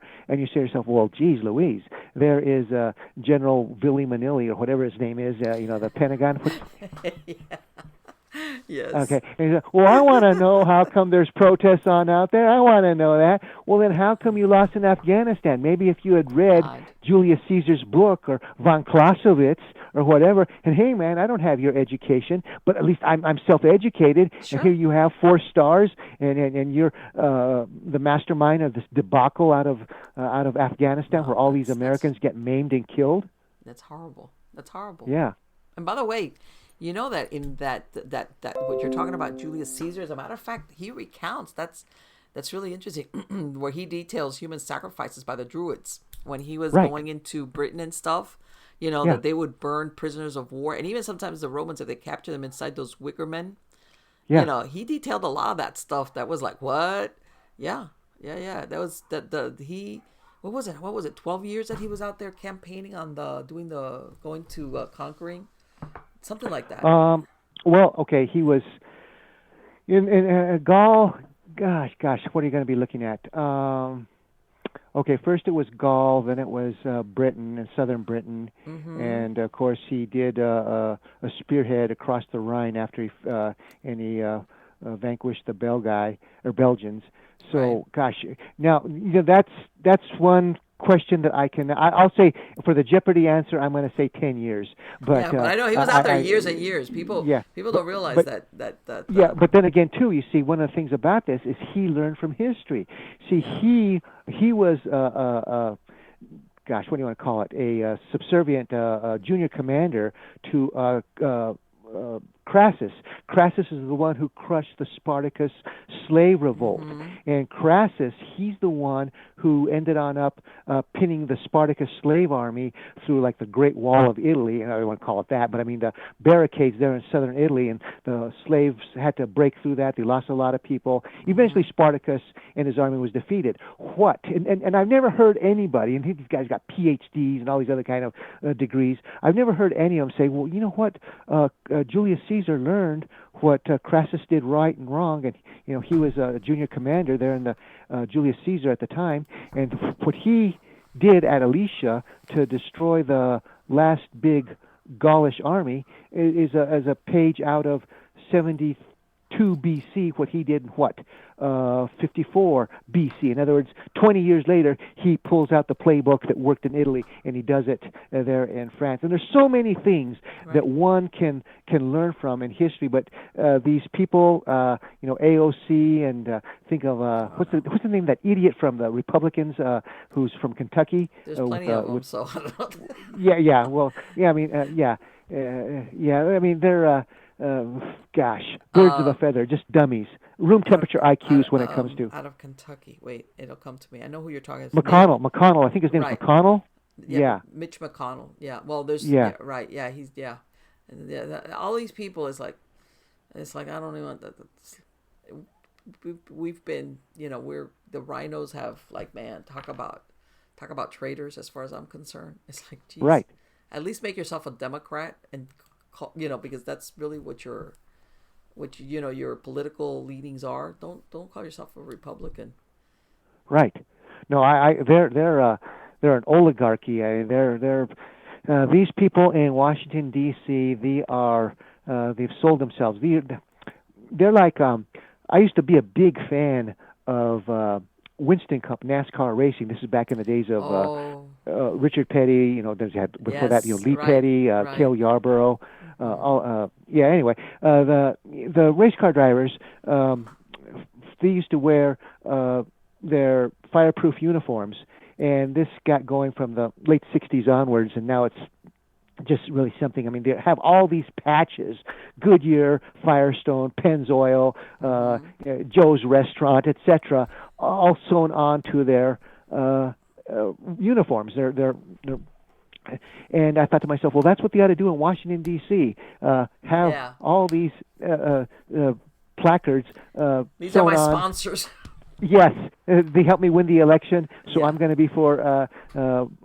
I Union owe them. Carbide. I Yeah, owe Union them. I Carbide. owe them. Yeah, So yeah, so now now that I got in, I got my position. I got to go back and make, and then I'm hoping that, which is what they talk about, that once I'm done with whatever I am, a senator, whatever, I got to make sure that company I'm going to go work for as a consultant or whatever, yeah, or I'm going to be on their board of directors. I got to be good for them, because so when I'm done here, I can jump and skip over there and get a position in that company. So I'm never going to get them angry either.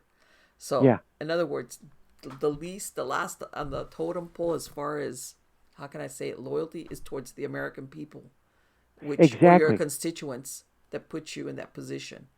You know, that's why people are going like, hey, especially after, they're on the campaign trail and they make all these promises, and then once they're there, everybody's like, hey, you said, hey, you promised, and it's like, yeah, sure, yeah, and Right.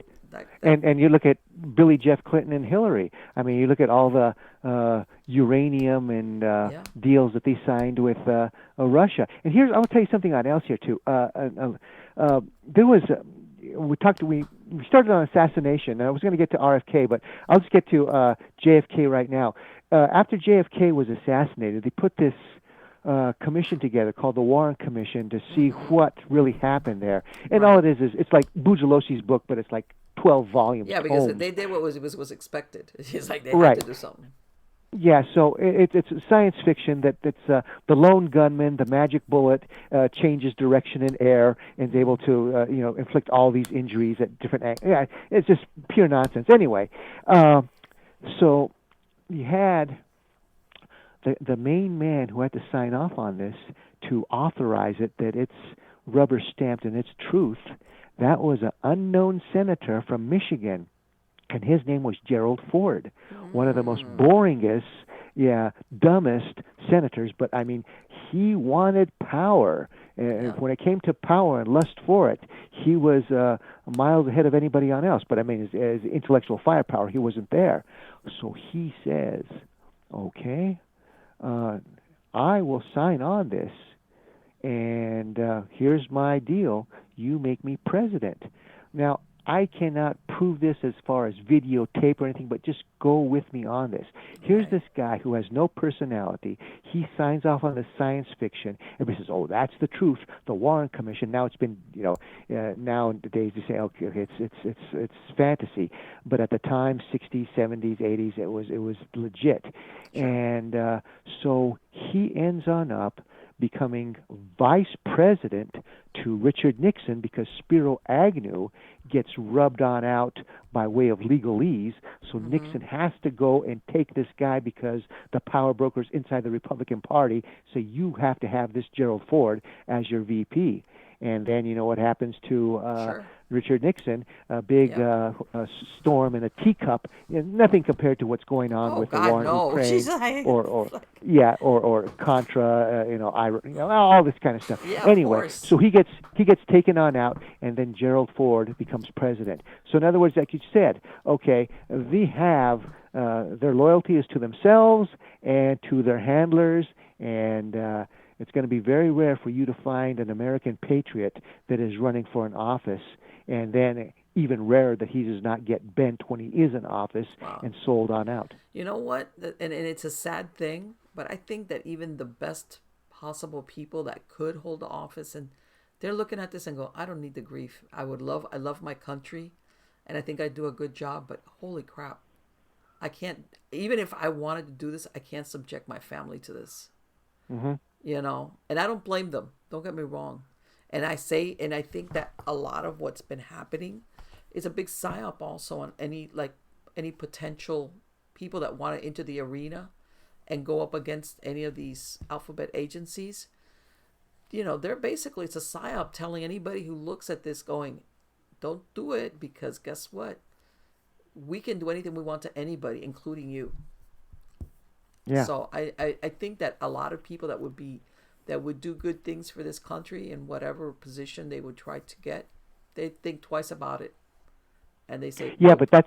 but that's where you've got to change the attitude of Americans, and you've got to have one of my favorite characters in literature is Edmond Dante of uh, the the Count of Monte Cristo, Yes. and there's a I'm going to bastardize this phrase, but there he is, and he's talking to he can talk about a storm, his enemy, and he says, "You, the enemy, you do your worst when you come after me because I'm going to do my worst when I engage you." And that's the kind of attitude you got to say, Yeah. okay, you're gonna smear me with my personal life, you're gonna do this, you're gonna do that, okay, but now I'm here, and let's go, baby. I'm gonna try to get this country back together again, Yeah. and we're gonna start following the Let me tell you something. Constitution. I think the majority of Americans will follow that, which is, I think, what everybody's hungry for is, you know, it's like once upon a time where whatever your political beliefs were, everybody was like, hey, I'm going to respect your political beliefs or whatever your beliefs are, whatever, and as long as you respect mine, because that's the way, like you said, the Constitution, freedom of religion, freedom of speech, all those things, whether it's, even if I don't like what you're saying, I do believe that you have the right to say it. How's that? Hmm. And once upon a time, that was everybody felt that way. And it's like, yeah, And a lot of people can say, "Wow, that's like nostalgia." It's like, no, it's not nostalgia. That's what even with all our faults and things that we had in our country, because it's not a perfect. That's why it is such a great country. Yeah. But unfortunately, like I said, we fell asleep at the wheel. How's that? We did. Hmm. We really did. We fell asleep at the wheel, and we trusted implicitly people that we shouldn't have. And like I said, and here we are at the edge of the precipice, going, "Oh my God," And that's I'm using the language that's okay, but but yeah, and we better do something. We better back off the side of that precipice, or man, when we go down, then everything is gonna change. Yeah. And then comes the other phrase, and this is, I think Thomas Jefferson said this, that the tree of liberty every now and then needs to be watered by the blood of patriots. Yeah, Now, we can avoid that if we do the right thing. If not, like I told you earlier, then I think that we are headed for civil war. I know that. Well, have you heard that now? All those it's been ongoing already for a bit. All those counties in eastern Oregon that want to become part of Idaho, Right. and they're And I pushing don't, forward on it. yeah. And I don't blame them. Yeah. The thing about that is that you have, in essence, and I didn't see this happening, but you have the West Coast and East Coast, for lack of better words, money elite that control these major cities, and you Mm-hmm. got the people that are living, like the Romans would say, on the dole, bred in circuses, Right. and the control things, and things that if you want to be independent, want to be entrepreneur, you want to have family values, that's not the place for you. So they are trying to control the rest of the USA by way of their power in these states as far as electoral college, etc. And well, we'll see what's going to happen. But California's having a big exodus because of the economy and because of all the crime and the illegals coming into the country. Well, have you heard what's happening with the illegalized marijuana industry in California? That's another one No, that. no, no. I that one. What's going Well, on with the what's reefer happened people? was, that remember once upon a time, a lot of these marijuana growers, they were the ones that were thinking, well, if we legalize the pot, the marijuana industry, and it got done, and everybody's thinking we're going to make money, from the people that grow it, the distributors, to the people that opened up these storefronts. But what's happening is that California has imposed so many fees and taxes and everything on these people. The people at the retailers. How's that? The Okay. ones that have the dispensaries, that they can't make money. So what happens is they can't pay their bills. So everybody behind them, including the guys, the growers, nobody's paying their bills. How's that? Hmm. Because these dispensaries are closing them. Tons of them are closing because they just can't stay open because they're being crushed by all the licensing and all the things that the government has. You legalized it, so guess what? You open the door so that you want to keep your doors open. Well, we need a fee for this and a fee for that and that and this and that. And I don't know what the taxation is on it, but again, and the guy on the corner selling you that's back in, you know. Yeah. So the underground reefer economy is back on in, huh? Right. And all these, everybody that was thinking, hey, it's going to be legal and we could go into these, dispensaries and you can pick whatever flavor or smell or whatever you want.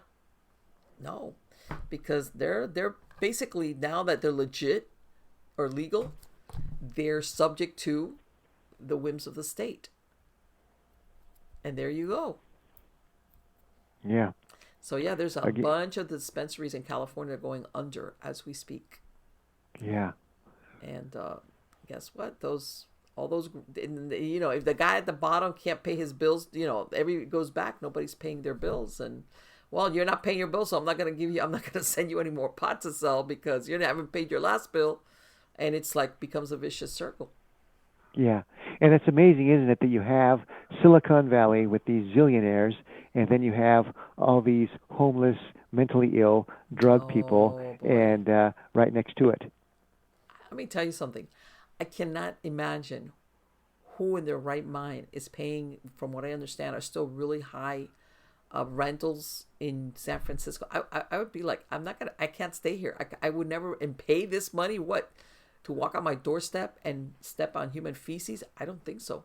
Or get attacked. From what I understand, the break-ins of vehicles, that's horrendous. You know, who's gonna want to live like that? I can't understand that. I really can't. I cannot understand that. You know, crime and all that stuff. It's like, who? I mean, how stupid do you have to be that this is tolerable for you? I feel that those are the people that I don't understand what, you know, even if whatever you have money or you think that this is the way, I don't know, like, oh, take care of the homeless. You understand these people are mentally ill and they need help. They don't need to be living in a tent, you know? Yeah. They don't. You might think you're doing them a favor, but you're not. The people are in desperate need of help.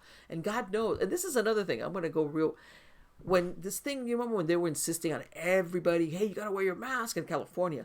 Did you ever see anybody going to any of those homeless camps asking them why they weren't wearing their masks?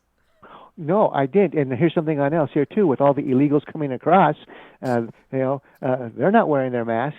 And No. oh, okay. But yeah. you know, when they were locking down everybody, and they were depending on what state you were in, you could get in trouble or kicked out or you know, tackled by the Walmart greeter because you weren't wearing a mask.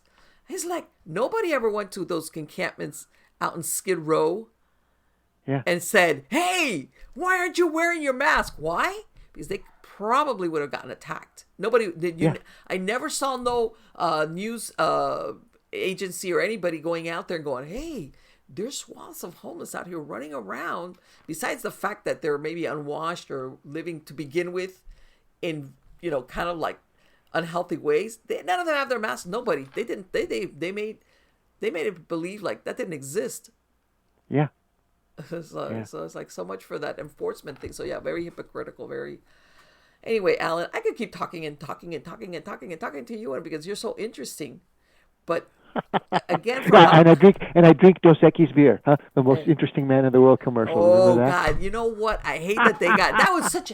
You know what? I think that was such a great advertising ploy. I loved it. You know when they develop these characters for their advertising, that all of a sudden the characters take on a life of their own.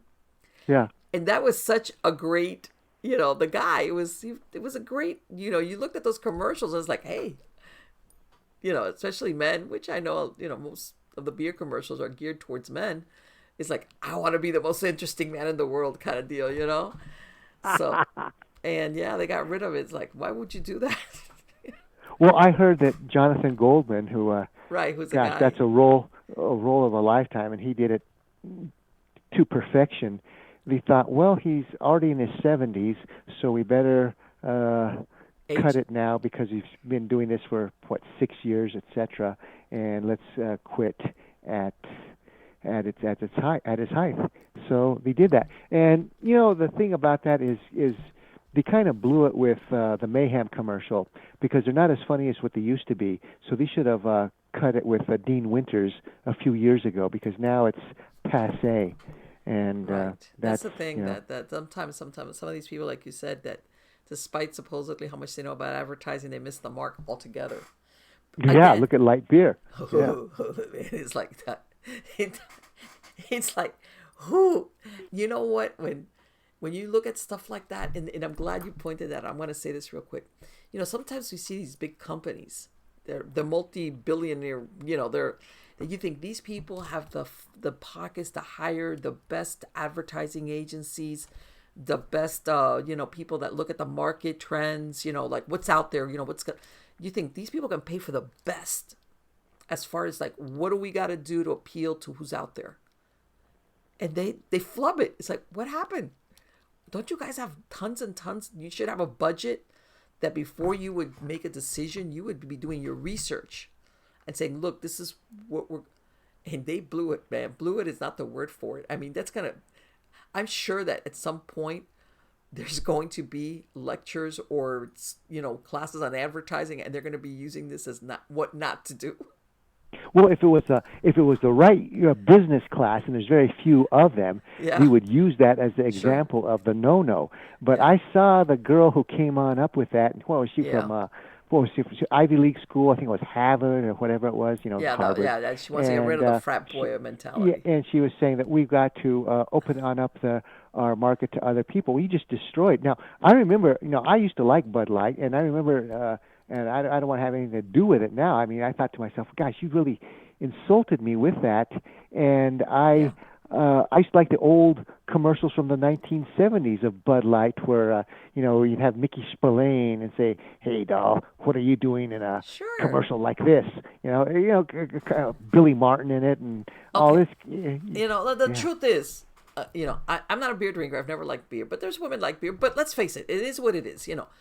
It's beer is a man's drink kind of thing. And frat yeah, boys, men are frat boys of different ages when it comes to stuff like that. My point is that it's like, you remember how when the Super Bowl came around, one of the big thing was the Bud Light commercials.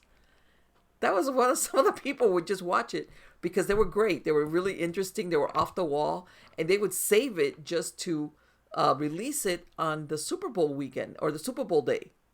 And it was okay, like, what happened? You guys had all this great innovative advertising that people were like, man, that Bud Light, that Budweiser commercial was great. And it is like, what? You know, again, it's like harikari for a business. I've never seen that before. And it's, I don't care how many times you pull out the Clydesdale, that's it. The poop, you can't take that. The stink of that poop is not coming off. No right, matter yeah. how many times you have the horse running through the countryside, it's not going to work. Yeah. Oh, yeah. I have to tell you something here too. I mean, this goes back to what 79, 80. I was a big fan of Jack in the Box, and Okay. Jack in the Box was a like a McDonald's type of place, and back then back then the fast food was more healthier. It wasn't synthetic like it is now. Right. Yeah. Anyway, but they used to have this, you know. Spring character coming out of the box. That was Jack in the Box. Okay. So some moron ended on up saying, "Well, we got to change our logo, and we'll just have the name, or change the name a little bit, JB or whatever." And they were having these commercials of the blowing on up the Jack in the Box with dynamite, and this stuff. Well, you know what? That's not as bad as what happened with Bud Light, but yeah, Let me tell you something. no more Haven't you Jack in the seen? Box with me. I'm gonna use. I don't care. When you're old enough as me and Alan are, we can say this because we've been around and we've seen different versions. There was once a time when commercials actually sold you a service or a product. Yeah. There's some commercials nowadays that are so vague that it's like, what is it that you're trying to sell? What is? Why don't you talk about your product or your service? You. It's like, what happened to just sell it, like either whatever the benefit is, or what is it, what's so great about your product. And now some of these advertising, they're really vague, or they want to be so avant-garde-ish or something like that. You're about, what is it you're trying to sell, or why is it that your product is so good. Oh no, I'm gonna go down um, they don't play it anymore. I think it was it Suzuki, no, or Subaru. I get them confused sometimes. Where the couple pick up a blind guy that takes them out to the cliffs to see the whales. And I'm like, okay, and this means your car is good because dot dot dot, fill in the blank. Why? Like, Well, fortunately, I missed that commercial. no, But that's a bad I've commercial. never forgotten it because I remember seeing it the first time, and you see this couple and they're going through like not the countryside, it looks like some forest, and they stop in this place and they pick up this man and he's blind, so they give him a ride. And it takes him out to the place and the whales, but it's a car commercial. Yeah. So you're looking at it and you're thinking, what did I miss here? Like, okay, this has. And like I tell whenever I hear a commercial start off with sappy music, it's like, oh, this is all downhill from here. No more Yeah. sappy music, please. But yes, getting back to the faux pas of a lot of advertising agencies. Not as bad as Bud, but on the way there. Yeah, But again, anyway, Alan, for my podcast listeners, what is your website address so that they My can? website address is going to be SantaFeGhostAndHistoryTours.com. Okay. And that's over 300 pages of information on my tours, but it's also got all kinds of information of, through the decades or through the centuries, right, from 2000 on backwards, photos of paranormal activity on investigations, tours, etc. But more importantly, I've got this podcast that's going to be coming on out, and it's Okay. going to be through Substack, and it's going to have stories of all types of paranormal. It's called Ghost, True Crime, Paranormal, Al Pacheco Show. Okay. And you're going to be able to sample it, and then if you like it, then there's going to be a subscription page, and you're going to have stories. If you like science fiction reading science fiction from the 40s, 50s, and 60s, this is going to be like Tales of the Golden Okay. Monkey. Perfect. Let me ask you, are just in case, will you have links to that Substack page off your regular tour page, or do they have Yes, to go I through? will. But you give me, a few days, a week, or whatever. So Okay. I just uploaded the first introduction onto Substack Okay. today, and then I've got to get into and start adjusting the website and putting some advertisements to this page here. And of Sure. course, I'm going to be adding more stories to the files, to the library here, Okay. and yeah. So it's going to be ghost stories, UFO stories of investigations. I'm even going to throw in some stories of when my tour ran into some paranormal energy, or the paranormal energy ran into us. So it's going to be eclectic, Okay. and I'm going to always be adding to it. So there you go. Fantastic. Thank you. It has been so wonderful to speak to you. And we Likewise. we got to keep in touch, and you got to let me know when you're there with on the Substack. So I'm going to have a link to your to because to your regular website, the tour website, so that people can go there at least, and that's a jumping off point for either one or the other. Right. Okay. And but I'll be following up with you. But it has been wonderful Okay. to speak to you. Always a pleasure with you, my dear. Take care. Bye bye. Okay. Bye bye, Em. Bye. Bye. Okay. Here we go. It's been a long show, but let me tell you something. Time flew by when you're having fun, and I was having fun. I was having a great time because I love speaking to Allan because some of the stuff he comes up with, and he's got. I mean, obviously, like because yes, he's been a tour guide and he knows a lot of Santa Fe history, and because when this is the place but he's also got this other lot of life experiences. That's let me tell you, for all those people making fun of the boomers, man, let me tell you something. Boomers bring a lot to the table, by the way. All right, it's called life experience, and this is not something you read about. This is something like actual experience, and it's fascinating. Again, I'm going to have a link to his website, and he's been doing those tours for a long time.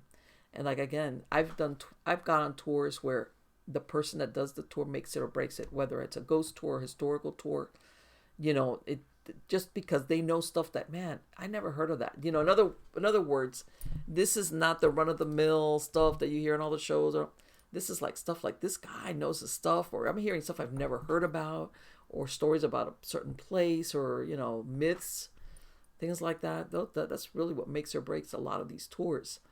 And believe me, I've been on great ones, and I've been on some that is like, oh my god, you know. And no, he's a master of his craft. Believe me. Again, I thoroughly enjoyed it. I don't know what there's nothing else for me to add because it's been super enjoyable, and I know we went all over the map with stories. I mean, let's face it. I don't think there's any stone that we left unturned. But anyway, I do have a lot of wonderful guests scheduled to come on Stories of the Supernatural. So come back again, sign up for the newsletter, MiamiGhostChronicles.com or mpellicer.com. I have links there again, not only to the video versions, which are on different, besides YouTube, I'm on Roku through Rumble, I'm on Cloud Hub, I'm on a bunch of stuff, and also links to the podcast version of the shows. And like I say again, if you want to listen to them without commercial interruption, you can listen on your browser, download the MP3 file, or if not, I've got links to the all the major podcast platforms. I'm on all of them. All right. And sometimes the shows are staggered. Depends. A week, 10 days, maybe 2 weeks, depending. But and then later on the video version comes out. So again, guys, thank you for being part of my audience. Please come back. Like I said, I got a lot of great show, a lot of interesting guests talking about all the weird stuff. The reason, and I want to say this again, I've said it in other shows, and I know in this episode we talked a lot about current events, and I know that some of the stuff is distressing, for whatever, for different reasons, whatever's going on in your life or whatever, you know. And, sometimes it's good to just hang out and listen to podcasts, or in this case, watch videos, whether we're talking about Bigfoot or Sasquatch or, ghosts or whatever, conspiracy theories or stuff like what we were talking about, where it's like you just pull yourself away maybe from reality. By this, I mean reality. We have to face reality. I'm not one of these people, but sometimes the best way is that you need to pull back and refresh your mind and listen to a couple of people like me and Allan Pacheco trying to fix the world. And either saying, those two are kooks, or, oh, they're funny, or, man, they got a point. Oh, I'd never heard of that. To come back and deal with whatever the reality of your life is, because it's a day-to-day grind. When we look at history, we see the overlay, the from the bird's eye view, we see, oh, this happened in this year, or this happened in this decade. Let's say what we were talking about, like the 1960s and things like that. And, we could look at it as what was happening in that decade. But in reality, we as individuals live our lives on a day-to-day basis. Okay, our life is not glossed over, yes, sometimes, but we're the ones that have to deal with whatever is happening to us or with us or around us on a day-to-day basis. And sometimes that's why you need to unplug a little bit, listen to something like us, and then go back and say, you know what? That was good. I refreshed my mind. Things are not as bad. Or, hey, you know what? It's cool. I like that. Because that's how we get on our day-to-day, doing that. So again, come back. I have a lot of interesting guests and show. Till the next time. Take care.